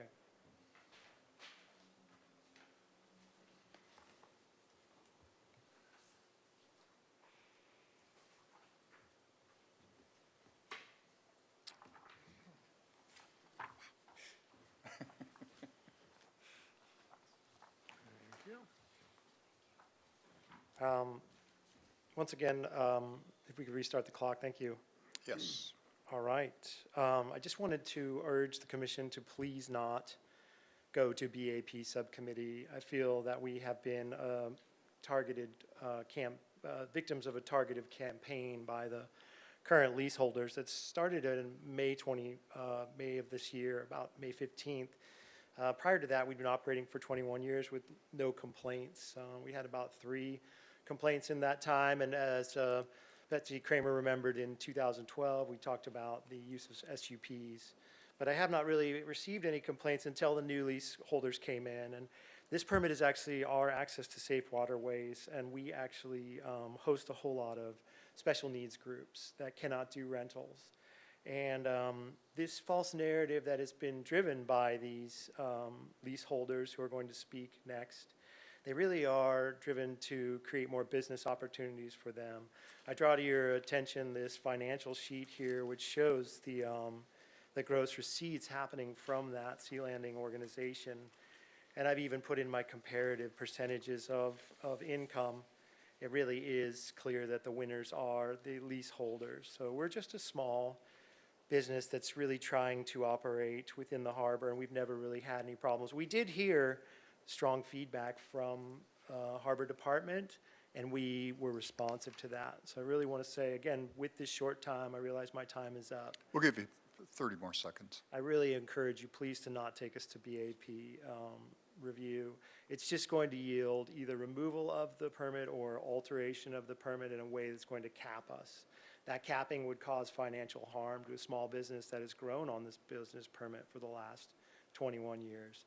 And the issues that are coming up that they keep highlighting of congestion or bringing in too many people, they're just false. We've worked really hard to change our operations since meeting with the Harbor Commissioner, and we also really value our permit, and we will always follow directions. We will always be willing to work to alleviate these aggrieved parties. I just want to point out that the budget just showed that the harbor is up. You know, our reservations actually in 2022 have gone down. So any impacts that are happening right now, 2021 with COVID rebirth was actually a much higher year. So these accusations of impacts, which I keep hearing, are driven for this narrative that we're trying to drive out the small business. I keep hearing this quote, which is you're going to hear before, which is, "We're stepping over dollars to get dimes." Right, What and we'll this have to, means we'll have is- to, we'll have to end your Thank comments you. now. All but- right, just in closing, I'd really like to say, please do not take us to Harbor BAP subcommittee. It's really a false narrative, and I would like to continue to keep running the way we have. Thank you very much. Thank you, Michael. The next speaker is Susan Cohen.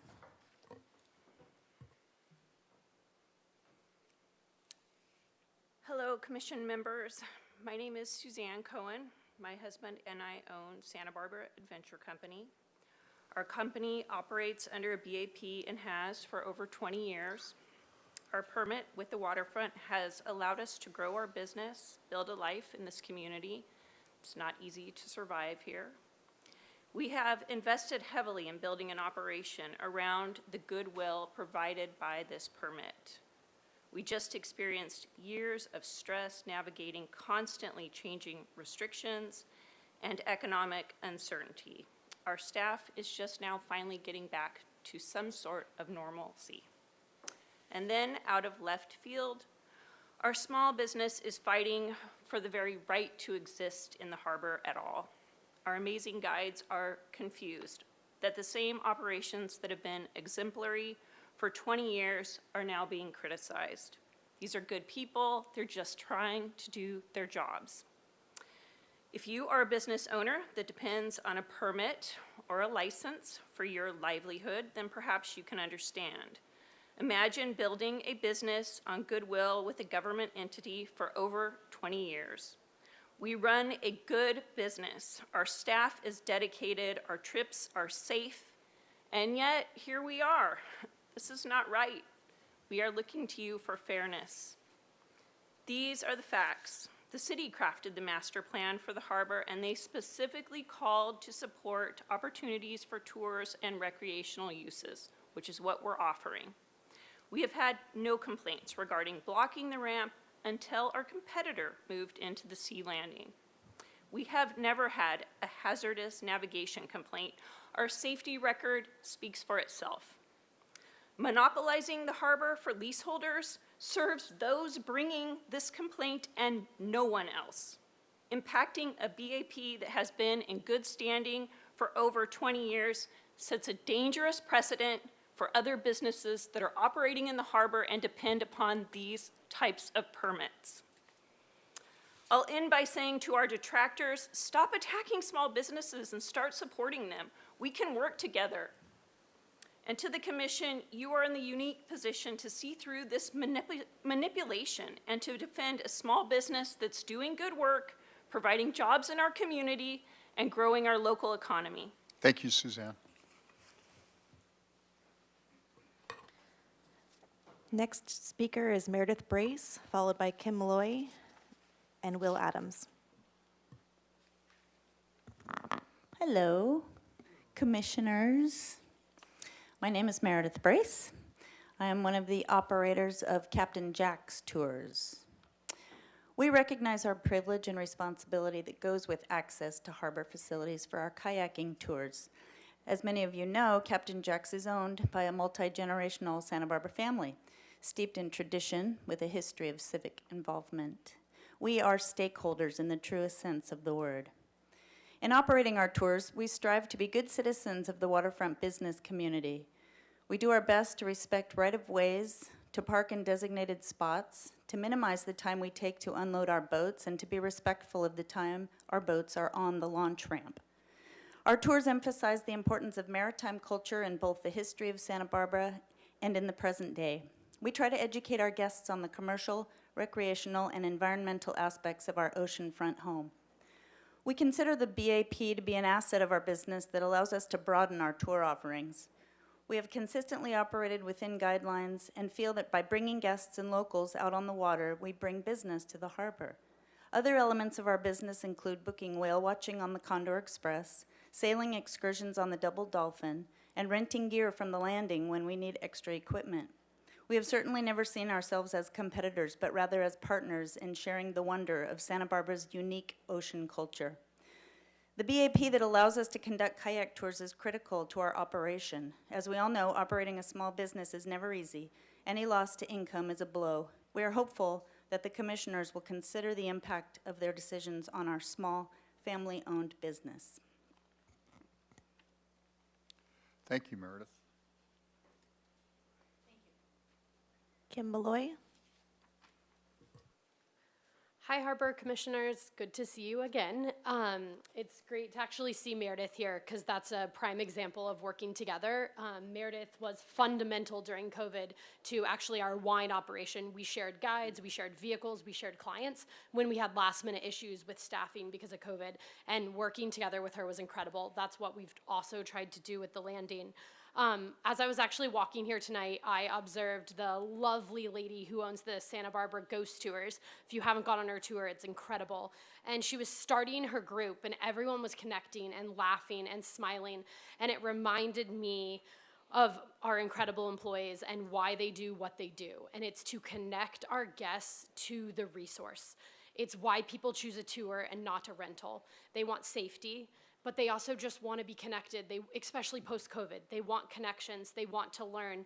And that's what our employees do. They showcase this incredible, gorgeous, beautiful coastline and all that Santa Barbara boasts. And that's what we've been doing for 20 years. We have a superior rating from the U.S. Department of the Interior, and that includes our operations, our administrative compliance, risk management, environmental management, and our asset management. We have proven ourselves time and time again to be of an incredible caliber. We're always open to ways that we can learn and ways that we can grow and ways that we can improve. And we had exceptional meetings and communication with the harbor and have completely pivoted and changed our operational plan. I do need to address James, the owner of Santa Barbara Dive, who submitted photos. These photos are outdated. They're prior to us meeting with the harbor and completely editing, and we can tell that just by the vehicles in the photo. The top photo that he submitted is from 2021, or at the latest, January of 2022, because we sold that vehicle. We met with the harbor in May. So this photo is completely outdated. The photos, the kayaks on the right side are not Santa Barbara Adventure Company kayaks at all. The photo on the bottom shows a vehicle that does not have a roof rack on it. We installed a roof rack in March of 2022, and I know I'm out of time. Ms. Malloy, you'll have to thank you. conclude your comments. Thank you. Will Adams, Benjamin Cardigan, James Tennant.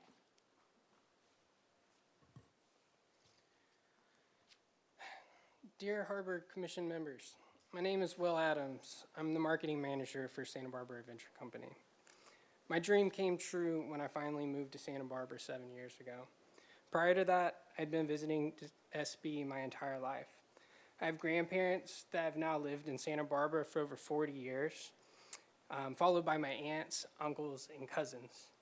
My family is all originally from Memphis, but we came to Santa Barbara because it's the most beautiful, fun, and amazing city in the U.S., and because everybody knows that Brophy's has the best clam chowder in the world. Since moving here, another dream came true when I got my job at Santa Barbara Adventure Company. As an outdoor enthusiast and lifelong fan of SB, I now get to share my love for SB and its unmatched recreational opportunities every single day. Everyone on the Adventure Company staff is amazing, as you can see.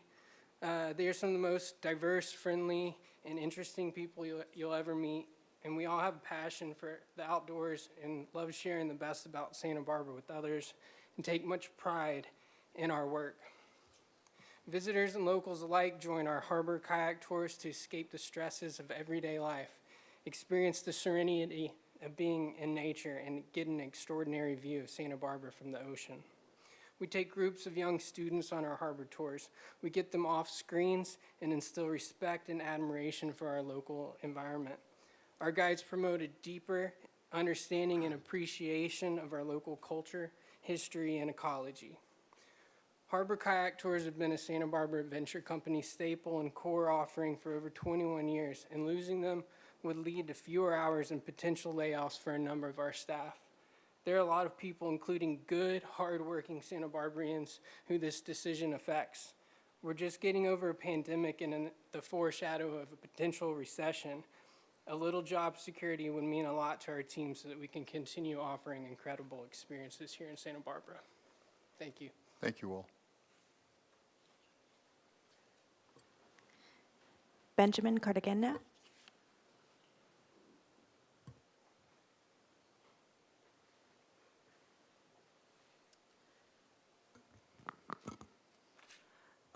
Good evening, Chair Stedman, Commissioners, and staff.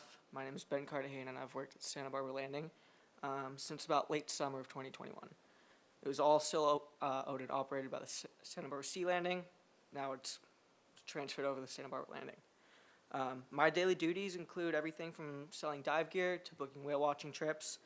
And because of our large amount of offerings, our location tends to be very busy, just because of how many different operations we have going on. This past summer season, I worked as a staff member for James Tennant on the kayak dock for Dive Santa Barbara.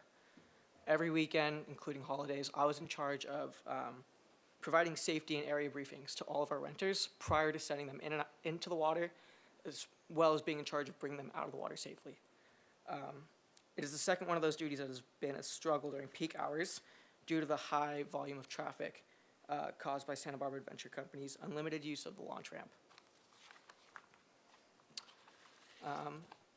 There have been countless occasions that customers of Dive Santa Barbara, as well as Santa Barbara Jet Boats, which is one of our subleases, we've had to wait exceedingly long just to get our renters out into the water to experience what they came to Santa Barbara Landing to experience.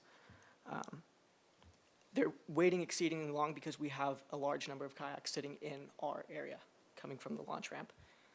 And we can't send out renters on kayaks or on larger machines like jet skis or jet boats. Occasionally I even see kayaks from Santa Barbara Adventure Company bumping into our equipment, such as jet skis, jet boats, kayaks, docks, and even the dive boat, the Vision. It's been a difficulty trying to protect our equipment because, as well as keeping our renters safe, we want to make sure our equipment is safe as well. We don't want to be responsible for damages created by customers from another company, and being aware of that, as well as simultaneously being aware of our customer safety is a large priority to us. Thank you, Benjamin. That's the time limit. James Tennant, followed by Jamie Diamond, Brittany Taylor, and Christine Pasamonte.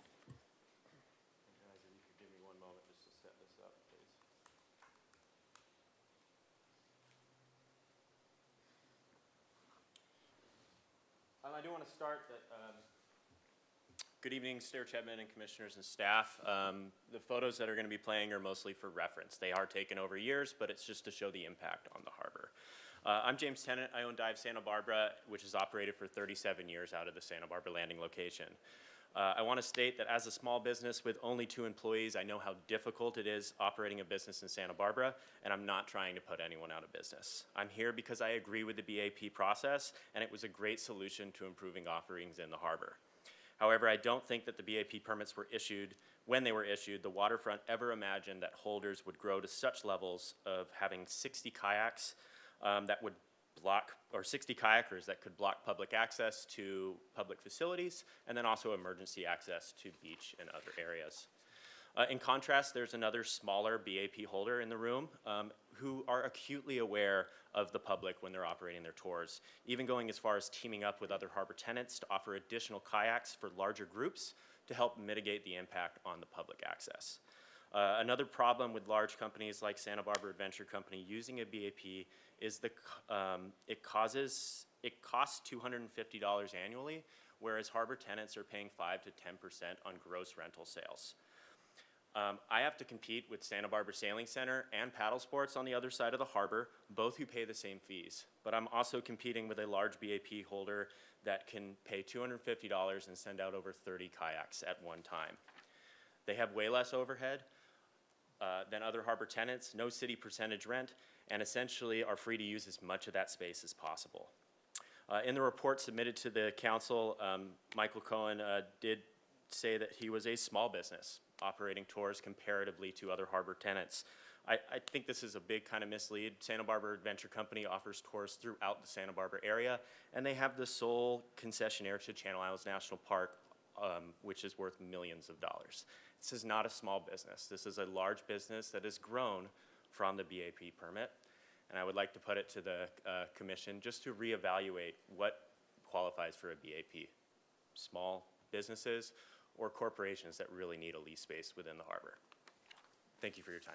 Thank you very much, James.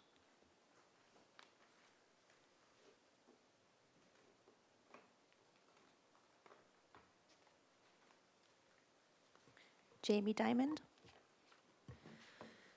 Good evening, Chair Stedman, Commissioners, and staff. I am Jamie Diamond, Managing Partner at Santa Barbara Landing. I represent 5 small family-owned businesses which operate out of this facility. Let me start by emphasizing to you and the public, no one is trying to put Santa Barbara Adventure Company out of business. I can appreciate Mr. Cohen, his wife, and his staff's emotional response. How could it not be emotional? There's no one here debating the exceptional service, accolades, or value the Adventure Company adds to Santa Barbara tourism, and no one's threatening them or their existence of their business. We're here to speak to the business activity permits for kayak concessions. Well-intentioned, there was no plan, as it seems, for when an operator becomes too big for the space. What do we do? When Mr. Cohen began his business, it was a handful of kayaks throughout the week. The BAP was the appropriate tool.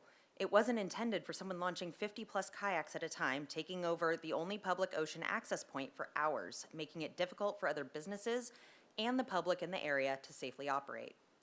Dive Santa Barbara, the kayak business at the landing, asked the previous management on numerous occasions to log complaints similar to the recent ones against the Adventure Company. I asked what came of that and was told Sea Landing would not defend Dive Santa Barbara, presumably because of the $130,000 deal that worked out between the Adventure Company and Sea Landing to the detriment of the existing kayak operator. The first time I met with Mr. Cohen, he came into my office within about a foot of me, used his stature to invade my space and intimidate me. My staff could not believe what they saw. When Mr. Cohen approached me the second time a more appropriately way with Kim Malloy about a partnership, I explained Santa Barbara Landing cannot take on a business that would compete with an existing operator. It's not good business practice. My job is to ensure our businesses can thrive. It's clear from his own letter that he sent in and part of his testimony, he does not like being told no and somehow feels he has the right to access our businesses. I would like to point out Mr. Cohen's table of gross sales 2021 was almost entirely Sea Landing income, but beyond that, it's wholly misrepresentative of the businesses, plural. I also believe he's confused. Santa Barbara Landing has no partnership with Paddle Sports Center. They do not conduct business at Santa Barbara Landing. There is no conglomerate. Santa Barbara Landing is comprised of 5 separate small family-owned businesses who all operate under one facility. Partnering with Paddle Sports would infringe directly upon the sublease of Dive Santa Barbara. Jamie, we need to Thank you. finish. Thank you very much. Brittany Taylor, Christy Pasamonte, and then Garrett Kababik.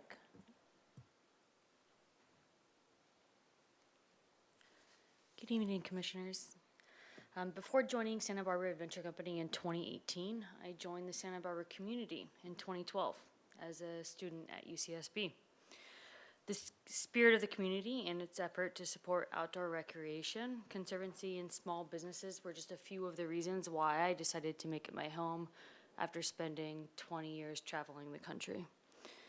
In my time at Adventure Company, I have seen those values exemplified by every member of my staff and just operationally as a whole. We have partnered with several local operations in support of our community over the years, including Santa Barbara Channel Keeper, Santa Barbara Sailing Center, the former owners of what is now Santa Barbara Sea Landing, Wilderness Use Project, and countless others. Our contribution to the harbor and to the community at large is by no means stepping over dollars to rack up pennies. We regularly share the beauty of the American Riviera with people from all over the world. Some of our guests have never even been in a kayak and have no idea what they're doing. Even just recently, we had a guest share this experience. Sean was an amazing guide. We felt safe at all times. He gave us excellent instruction to maneuver our kayak. He brought it to our level, which was novice, without making us feel awkward. He answered all of our questions and was so insightful on the area, and the time flew by way too fast. The key of that is safety, and I feel like that is in alignment with our core values of our community, and this idea of congestion in the harbor and the idea that we threaten that congestion and public access and safety is false. That is at the core of every operational thing that we take into account. Every single tour, every single time. And it's not fair to accuse us otherwise, and our guests recognize us publicly for the same thing. Thank you, Brittany. Thank you. Christy Pasamonte.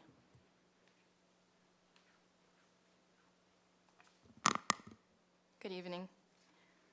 Santa Barbara Adventure Company provides an avenue for visitors and locals alike to experience outdoor recreation in one of Santa Barbara's most beloved places, the Santa Barbara Harbor. For many of us, the harbor is our backyard, but for many of our guests, access to outdoor spaces like the harbor and outdoor recreation activities like kayaking is not readily available. Santa Barbara Adventure Company is committed to access and opportunity. As a group sales manager for the company, I have the pleasure of programming affordable kayak trips for groups including 5th grade students from McKinley Elementary School just up the street, many of whom come from low-income minority families, young adults who have been impacted by cancer and multiple sclerosis, healthcare workers who worked the front lines of the COVID-19 pandemic, first-generation college students at Santa Barbara City College, elementary through high school age students from all over Southern California, including many with varying developmental and neurological abilities, and active military members and disabled veterans. These groups are just a few of many, and most are clients from just this past year. Being able to offer empowering, educational, fun, and safe experiences to people of all walks of life and backgrounds is why I do this job. Every day, I see and feel the passion in our staff, their passion for people, their passion for the SB community, their passion for being outside, for education, and for environmental and wildlife conservation. These passions are a gift they get to share with their kayaking clients every single day. Over the past few months, I've watched them willingly and diligently minimize their footprint in the harbor as much as possible. They are dedicated to safety. What we are doing is important and meaningful.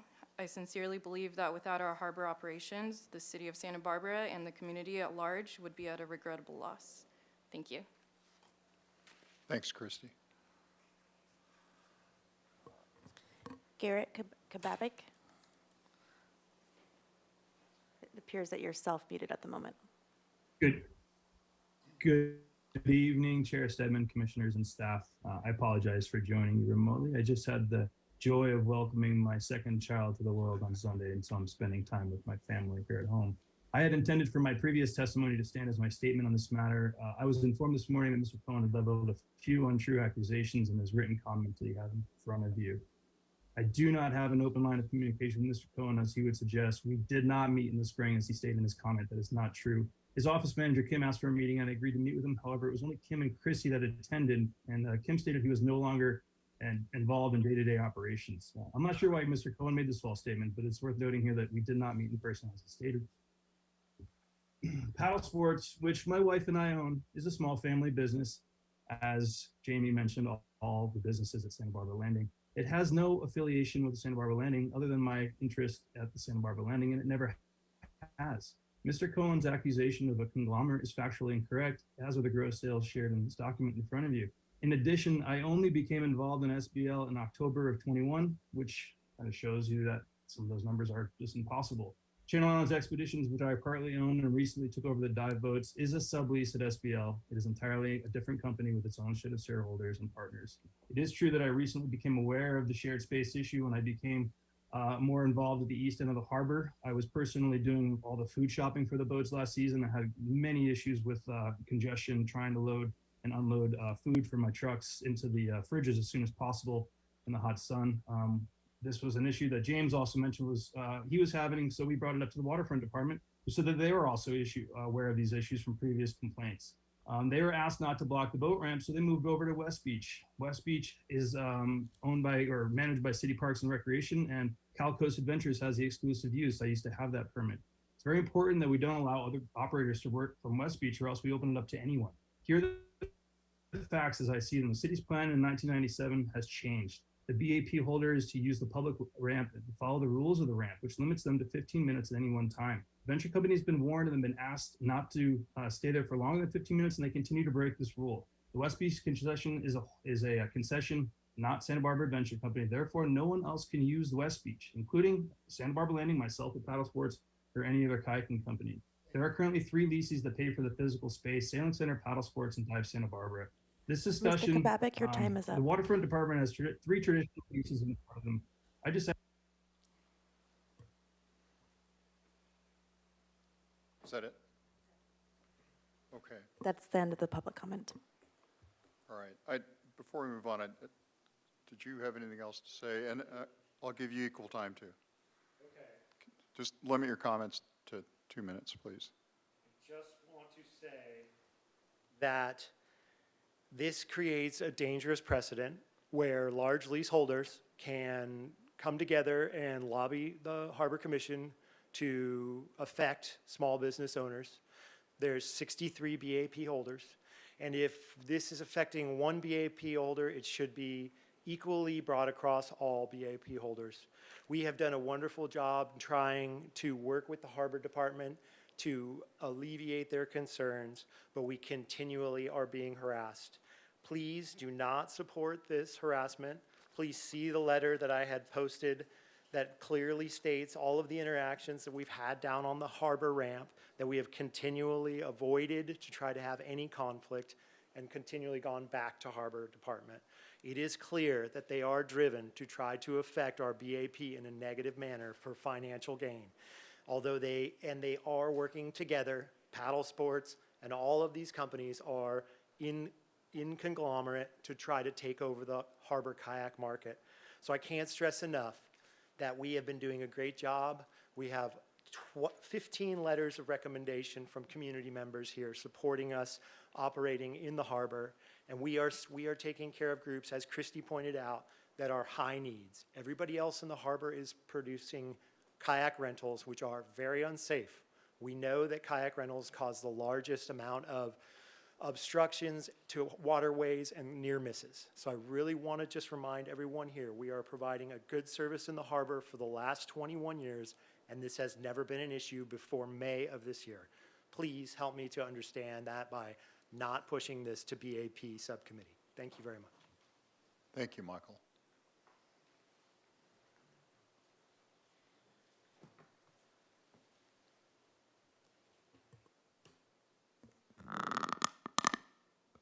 Okay, I'm just going to finish my statement. We have 2 BAP kayak operators. Complaints have only been filed with 1.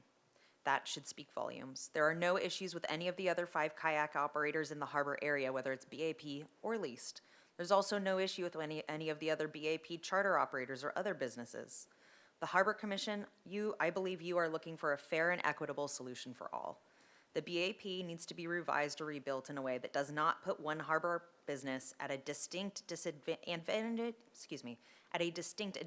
or disadvantage over another business. $250 per year and the purchase of a few parking permits compared to % of gross sales does just that. Thank you. Thank you, Jamie. I just wanted to give the owners, the proprietors, another chance. So we'll, in the interest of managing our, yes? I'm an owner, could I speak? I'll give you 1 minute.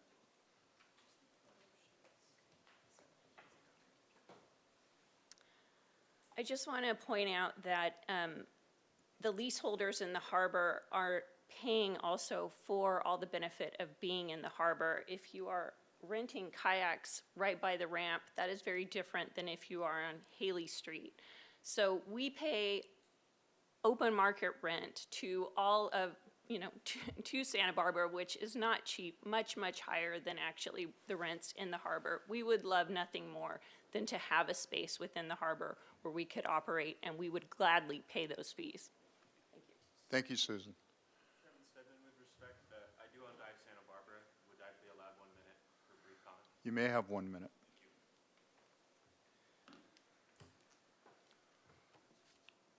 I want to put this out here. Not all big harbor tenants are large businesses. My business does less per year on everything as an aggregate as the whole tour operation of this side of this business does. We recognize the value in being a harbor tenant, and so when the RFP came available, we jumped on that opportunity. That was put out to the general public. If a company gets to a certain size, they could apply just as a small dive shop did to be part of Santa Barbara Landing. And another thing about trying to take business away, I don't do tours, I do rentals. And so somebody coming right now to do a tour with us, I can't help there. So it's not really a money grab because we don't offer the same services. I don't want to have that impression at all. So thank you for your time. Very well, James. Thank you. Are there any other hands raised? Mr. Kababik, you had your hand raised a moment ago. Oh, he raised it again. You just need to unmute yourself. Yes, thank you. There we go. Thank you for the 1 more minute. Just to kind of reiterate James's final point there, I think that the most important thing for us as leaseholders is that we are in a process that the Waterfront Department has determined to be appropriate for the space and the use. And the BAP was designed at a much different time for a much different purpose. And that is all we're trying to say, is that there needs to be some sort of modern evaluation of the BAP, given the circumstances that we're bringing to light to the Waterfront Department. That Waterfront Department is the one that makes the recommendation. We're just expressing our opinions and our frustrations with the lack of attention that Adventure Company has given to the recommendations from the Waterfront Department to try to alleviate some of the congestion. So thank you very much for your time, guys. Thank you. Are there any other hands raised? No, no more hands raised. That's it for public comment. Very well. To my fellow commissioners, do you have any questions of the Waterfront Department? Yes, our Commissioner McCray. Through the chair, Eric Engerbretson, can you tell us about the time limits on the use of, at the launch ramp, either the ramp itself or occupying the dock area?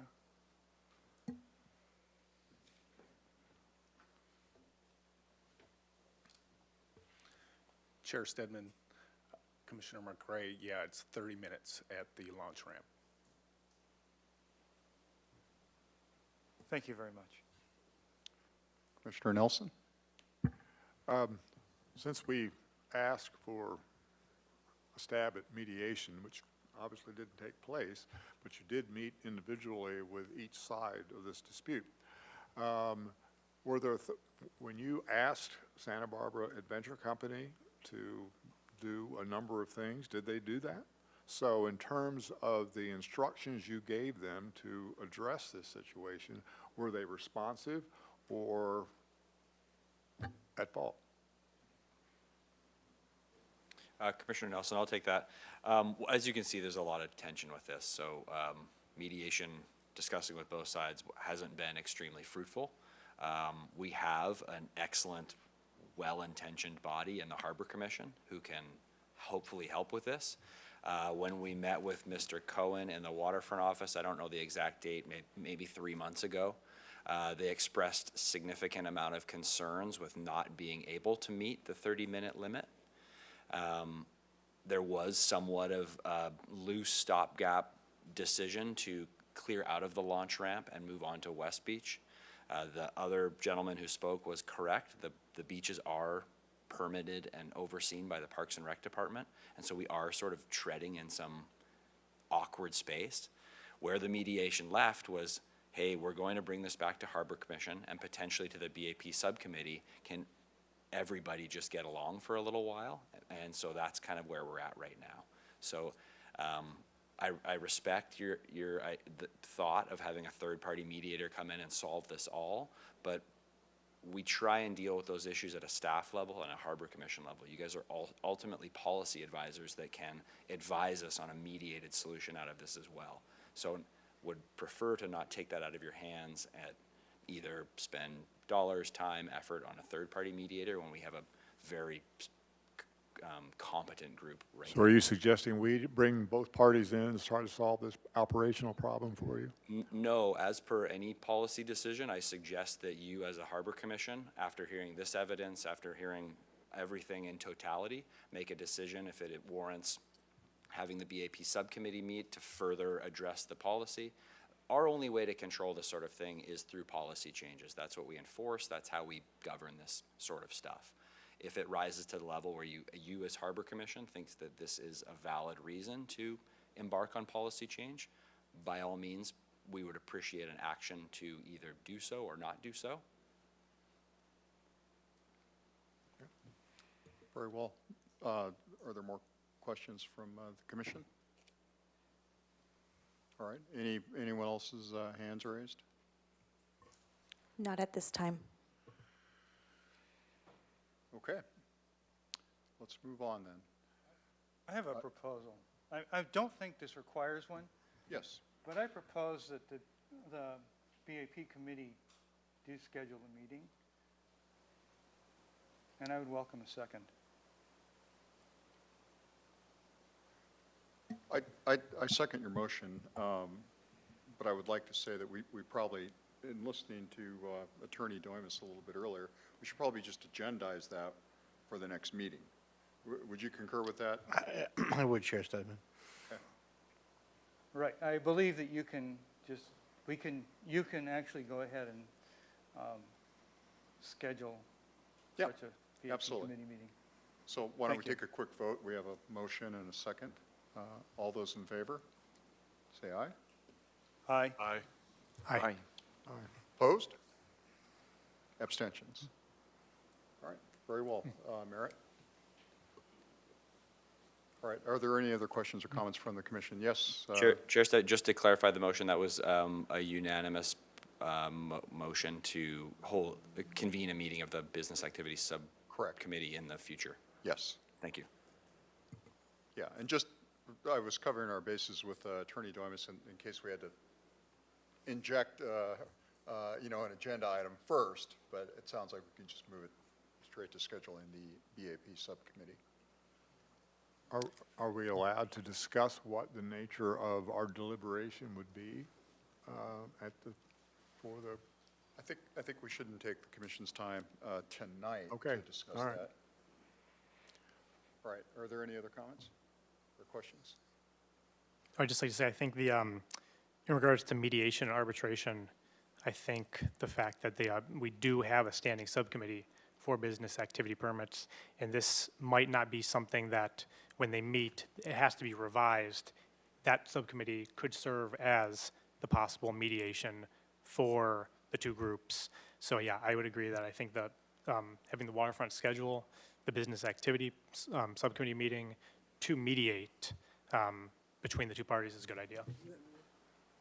Yes, Commissioner Kramer. Having been basically a semi-professional mediator for a while, I haven't done it recently, but it sort of sticks with one. Subcommittee really is not a mediator. And I don't think, I appreciate what you're saying, Adam, but I don't think that's the role of a subcommittee. Seems to me that the role of subcommittee would be to hear the various parties who are involved in this, and then to make a recommendation to the Harbor Commission as a whole. That's my opinion. Very well. Commissioner McCurry? Yeah, I think Commissioner Nelson's suggestion that we be acting as a mediator is slightly off base. We would just be doing our task and opening up a public meeting and gathering information and then relaying it back to the full commission.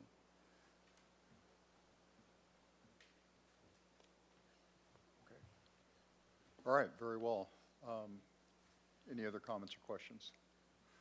I want to thank the public for all of your comments, both here in person and online. Thank you very much for preparing your presentations and remarks. Actually, yeah. Oh, okay, Yes. can I make quick? No, I think it's just important to just identify the problem here real quick, just before we move on. To me, I think the problem has less to do with the business activity permit, but more to do with access to the public boat ramp and possibly safety in terms of numbers at the given spot. So I don't know. I'm just kind of intrigued to see what the other members of the commission think the actual problem is here, just so we have just something to go forward with here.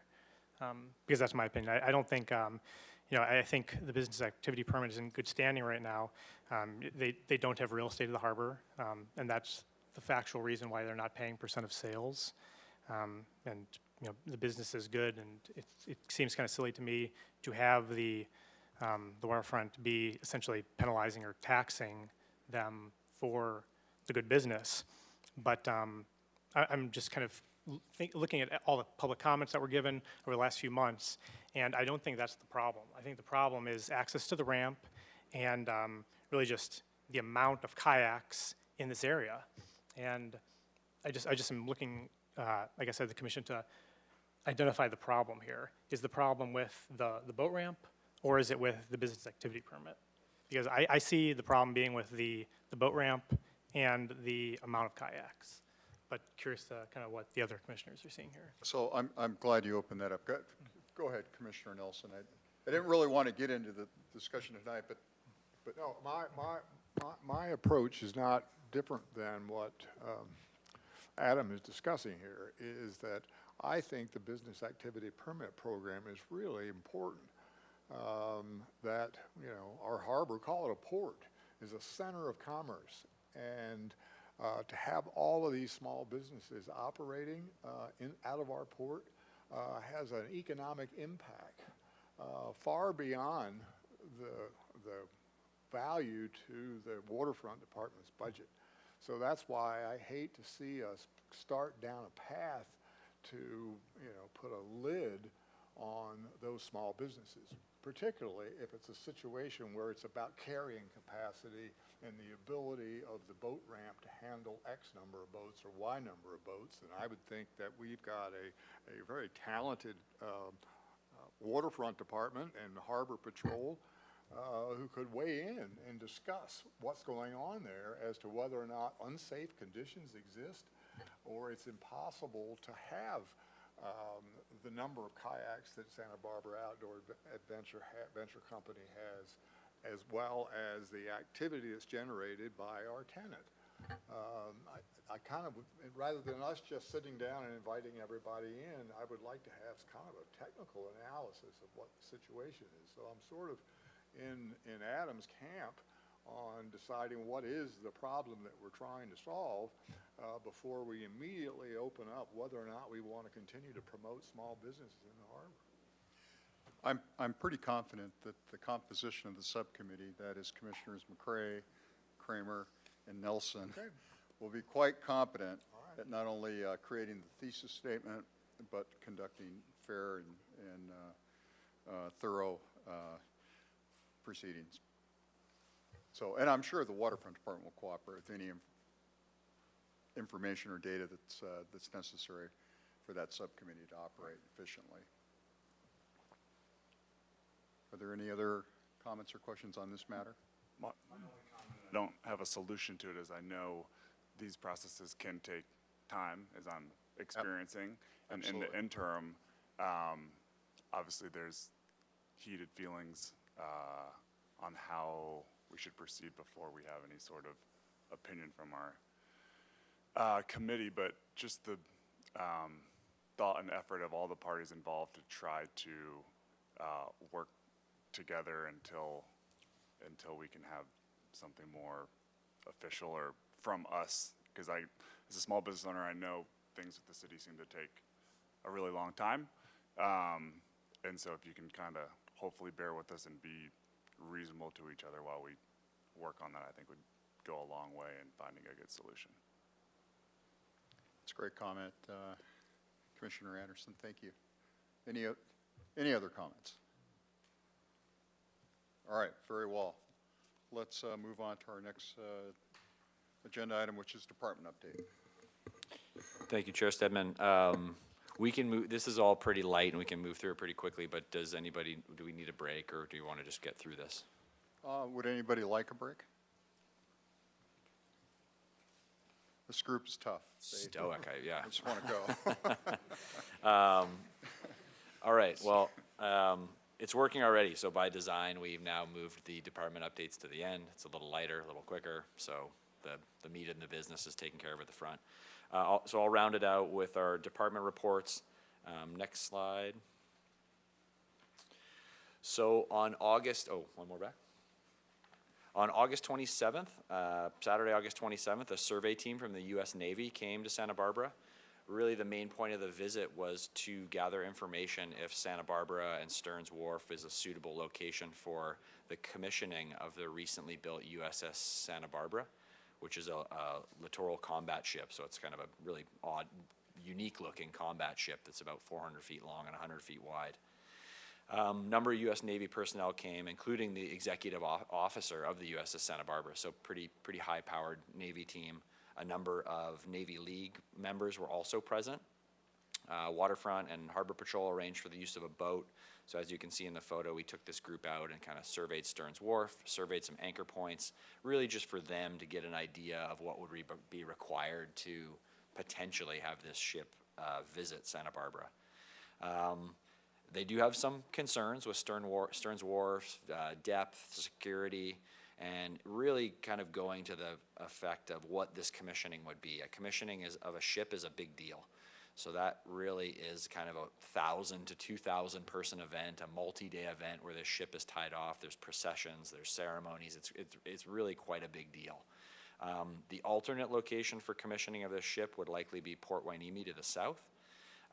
What did come of the meeting is even if the commissioning doesn't occur here, the Navy is highly likely and really interested in bringing the ship to Santa Barbara, at least for a visit. So maybe a shorter term tie off to Stearns Wharf, to anchoring offshore. And so being Santa Barbara's namesake, the Navy is very motivated to bring this ship for a visit sometime within the next year or so. So this isn't going to happen quickly, but the wheels are turning on the waterfront side right now, so we're responding to data to make sure that it's safe and sound and they can maneuver this ship as they need to. So on this slide, next one back a little. So that's the ship itself. That's the USS Santa Barbara, obviously very, very unique looking. One of the coolest things about this is it's huge. It's 418 feet long, over 100 feet wide, but the draft is only 14 feet.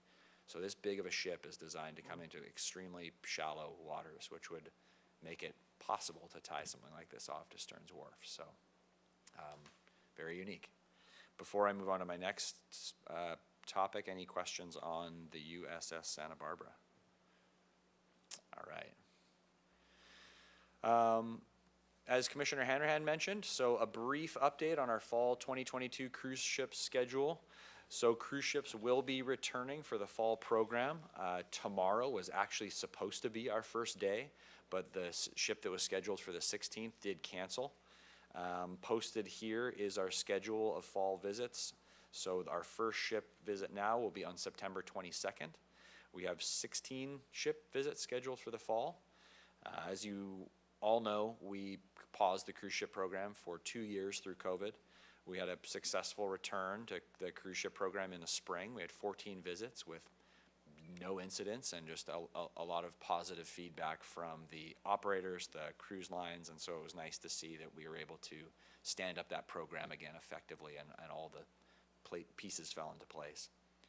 A reminder that Santa Barbara does not accept cruise visits during the summer. That's kind of a community choice to kind of minimize the impact during the already busy tourist months. Next slide. As my last slide on this, did want to call out a couple things we spoke about earlier. So cruise ship subcommittee has worked with staff to kind of get started on a cruise ship fact sheet. And a reminder, there will be a public meeting on September 22nd at 6 p.m. in the waterfront classroom. And another reminder that the agenda for that meeting is posted to the Harbor Commission website now. So anybody who's interested can go to the Harbor Commission website and download that agenda and attend as they feel fit. And one other reminder is we recently met with Visit Santa Barbara, and they will be doing another economic impact study this year. That's very beneficial, and so they'll plan to gather data for that study throughout the fall visits and hopefully have a report or something tangible by spring or sometime next year that will kind of shed some light on the economic impacts of cruise ships. Next slide. As usual, a brief look at some things that are still on our plate. So our facilities capital improvement projects update. So to Commissioner Nelson, we do owe you a look into our future capital improvement projects. Harbor Patrol update, that was very well received last year, and so we'd like to do potentially a briefer version of that since we updated you last year as well. Continuing with our various waterfront lease activity, there is some potential for further discussion of insurance requirements for vessels in the harbor and anchorage, and continued discussion relating to commercial fishing. And then the final note is the waterfront's really hoping to have a priority setting workshop, something that might be a little more informal than a meeting, potentially in December or January before we kick off the year, a collaborative meeting with Harbor Commission to sort of lay out some priorities or interest topics from the commission. Commissioner Stedman, I'm done, so you can go ahead. Oh, yeah, I just wanted to mention that our vice chair is gonna run point on that. So when it gets in the nitty gritty, here's your man, right here. Perfect, Commissioner Stanwyck, we'll Vice Chairman Stanwyck. Yeah. Yeah, but we'll set that up within the next month or so and kind of frame it out, but I think it'll be useful for the waterfront, for staff, for the public, for Harbor Commission to kind of govern and lay out what we want to look at over the coming year. On the Harbor Patrol update, last year I thought that was just great, but I thought it was basically reporting on a process that you're required to go through, where you look at the activity. It's a city required process. I mean, it was really detailed, the presentation by the Harbor Patrol. I thought it was great. But what I'm curious about is do the other divisions within the waterfront department also have to go through a similar exercise? Because I'd be interested in an analysis of what they do as well, as opposed to hearing what happened between last year's presentation and this year's presentation with the Harbor Patrol. Perhaps we should talk to Brian's group and find, and how they deal with this work plan requirement that obviously the Harbor Patrol did so well last year. So is that possible, or am I way off base in terms of? No, Commissioner Nelson, it's very possible that performance of that metrics process is a part of our budget. So every division is required to kind of establish goals and metrics, and that goes through as part of the budget cycle. Not a lot of light is usually shed on it. When it goes to facilities, Harbor Patrol is nice because it's kind of a group that doesn't get in front of you that often.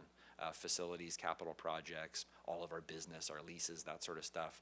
You tend to get a lot of insight into that, and so the aim there was kind of picking one of our work groups that really doesn't get a lot of exposure to Harbor Commission, but does a lot of great work, and so we would be happy to kind of run that through our other divisions. My only thought is that you're going through, you made this presentation that we had a really good year budgetarily.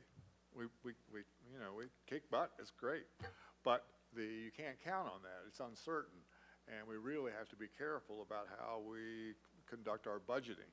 And it seems like this process could be very useful in the budgeting process. So you've had these positions vacant for 2 years, and cannibalize the general funds or whatever to make it work. So when you fill positions, the decision to fill positions, what divisions deserve those positions filled? Or just because there was, and I'm not picking on you, Eric, I mean, just because there were 4 vacancies in police means police gets 4 positions when Jeanette's being worked to the bone and working overtime. So you would have an opportunity to shift the vacant positions to where the action is or where the real stress is in your operation. And it just seemed like this kind of performance-based exercise could really help in that process, but I'm not going to belabor it. No, just to shed some light, it does, and we do make those decisions. Staffing is a department operational decision, not a decision that is left to Harbor Commission or even council. So staffing and those sort of operational decisions, we do use those metrics, and that is exactly how we fill our staff and needed positions. Great.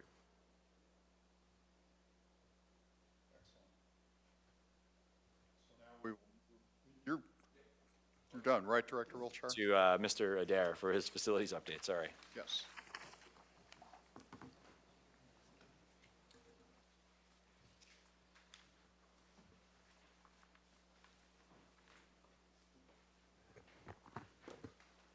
Good evening, Commissioners and Chair Stedman.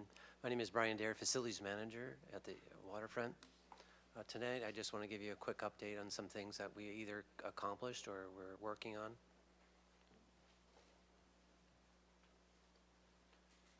So this update will be broken down to 3 geographical areas: Harbor, Stearns Wharf, and the wider waterfront area. First, we'll talk about harbor projects that are working on.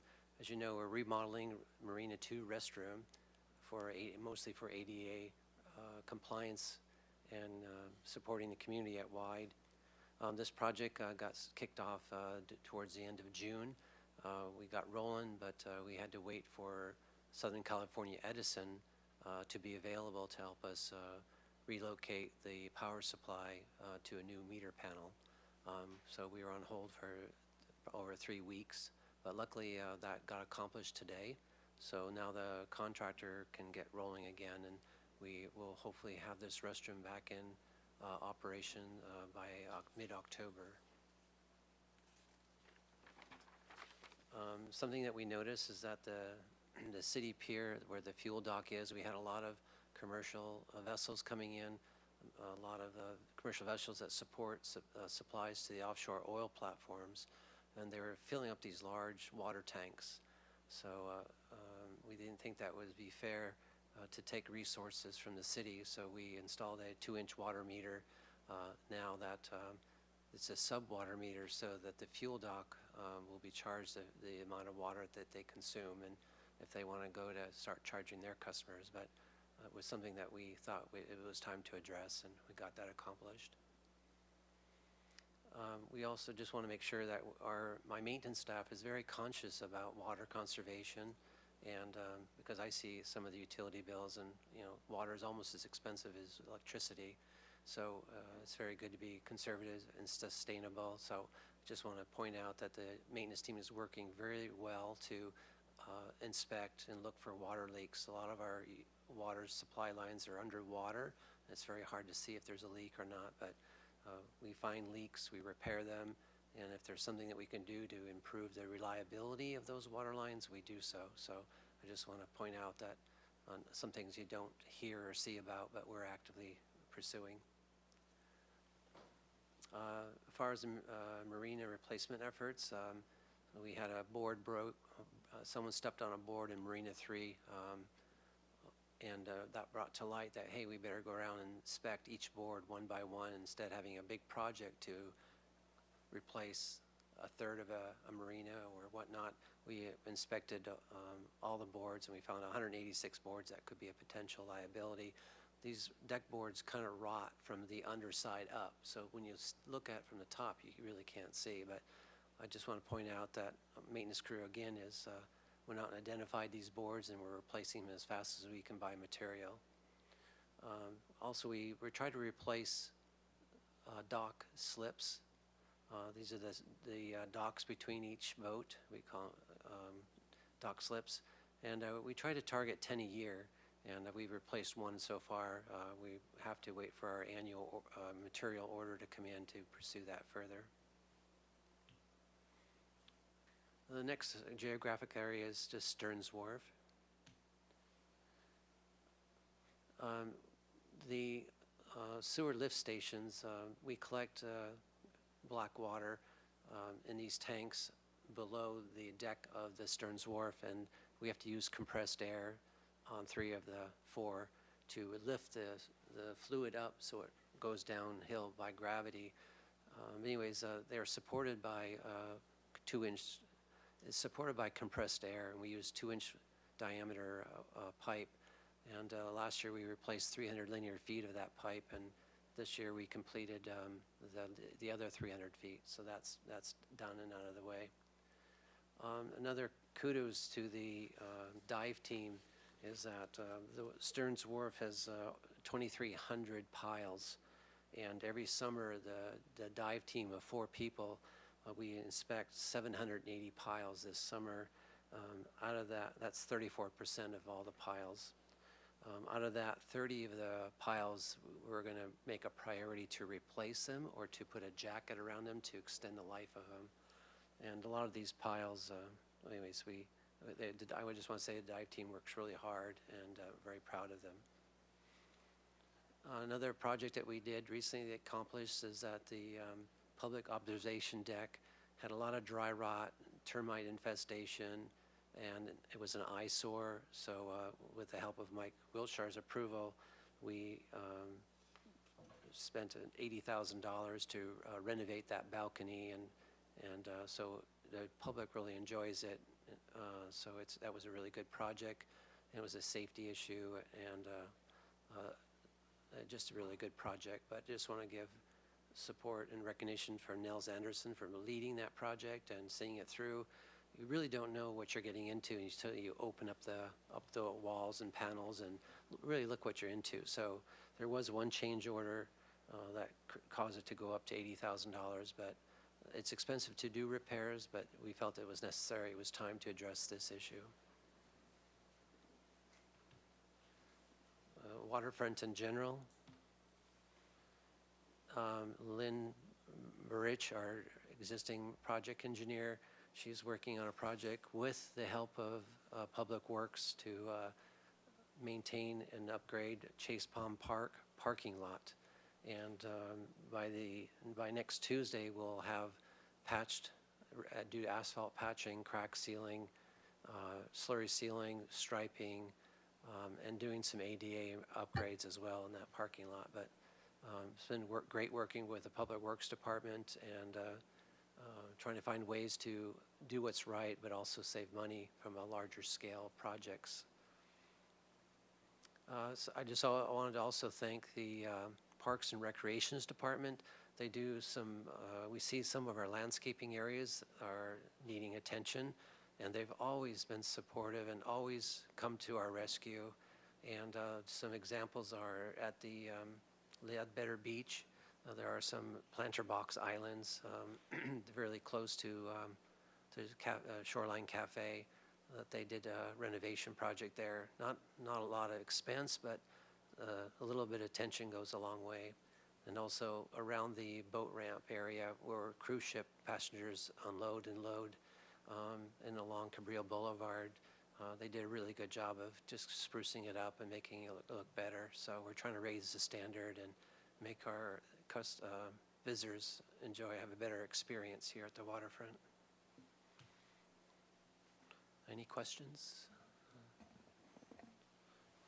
I've actually got a question on the landscaping, that island that's in the middle of the road in front of the City College Stadium. Is that on any of the books to get touched up? Because for me, everyone drives past it and it's noticeably could use a little bit of the love. I got a nosebleeds too. Ever since I've been here for a year and a half, and it's been on my agenda to address that.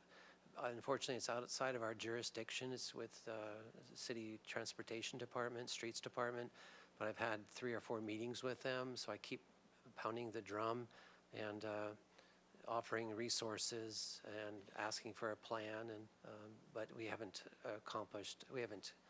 got an answer how to address that area, but I won't give up. Yeah. That's great to hear. I drive past it every day. Yeah. Excellent. Any other questions for Brian? Good job. Thank you, sir. Thank you. So we'll move on to Harbor Operations Report.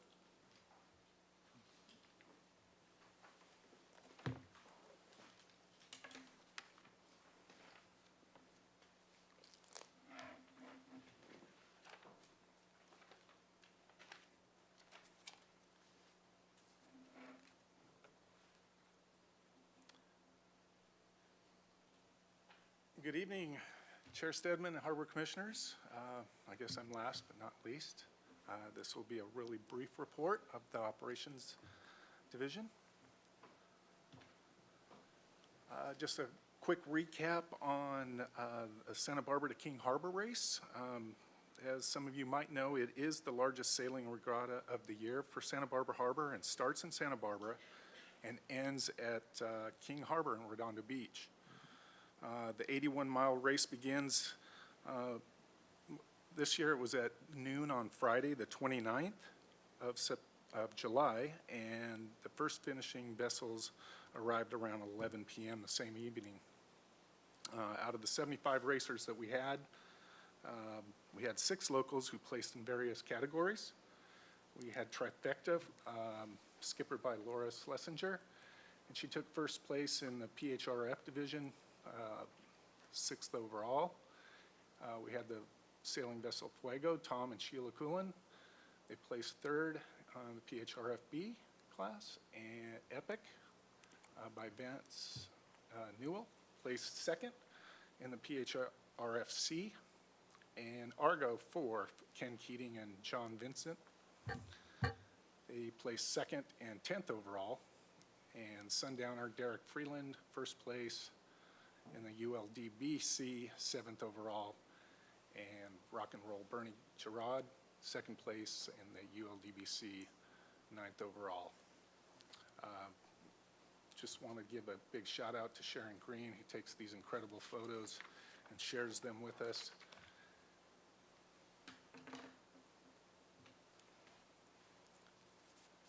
Lobster trap staging area. So with the opening of the commercial lobster fishery less than 3 weeks away, the Waterfront Department will continue to provide free staging areas for lobster traps beginning Saturday, September 24th through October 7th. The Waterfront Department just wants to remind our fishermen who wish to participate in this staging area that no trap construction or repair is permitted. It's a great resource for the fishermen. It makes it a little bit easier. They got a tough go for the next 6 months, but I'm hoping they have a lucrative lobster season. And the designated areas are first come, first serve, and not guaranteed.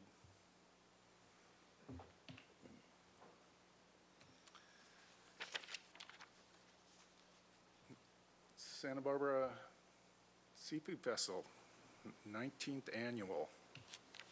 Well, after a 2-year hiatus, mark your calendars. The Seafood Festival will be on October 10th from 10 to 5 p.m. The event is free to the public.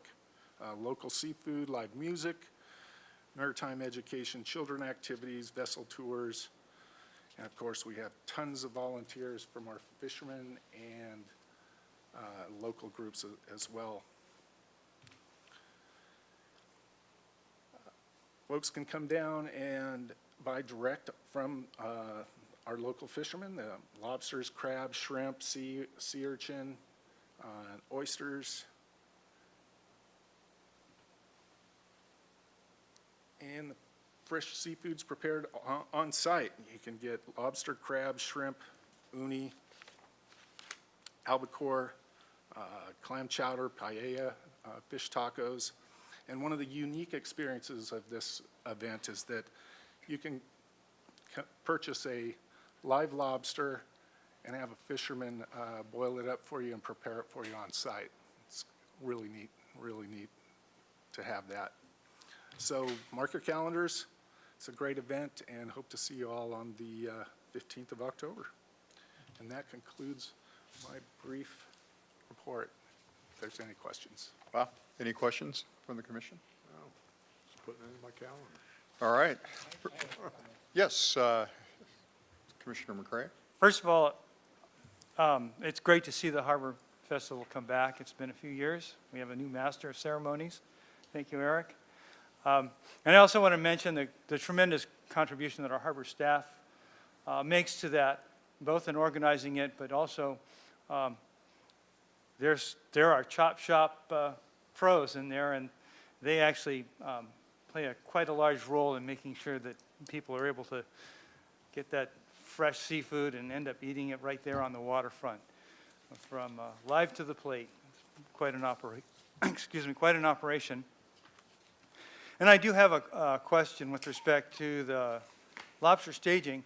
I've noticed in years past that often there'll be a truck and trailer parking spot of which half is taken. Would it be okay to park a single vehicle in the other half?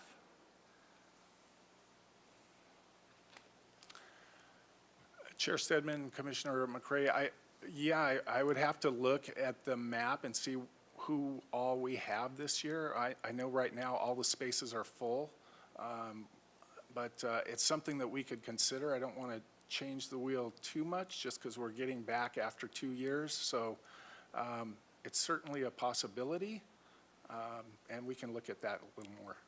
Thank you. Excellent. Any other questions on this agenda item? Okay, so now we come to our favorite part, commission and staff communications. Are there any communications from the commission? You want to mention the date of your subcommittee one more time? Sure.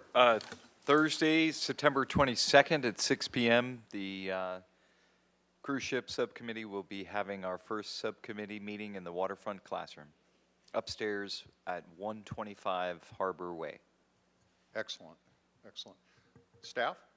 Just one item, Commissioner Stedman. In addition to Harbor and Seafood Festival on the 15th, I'd like to remind everyone on October 8th, we'll be celebrating Stearns Wharf.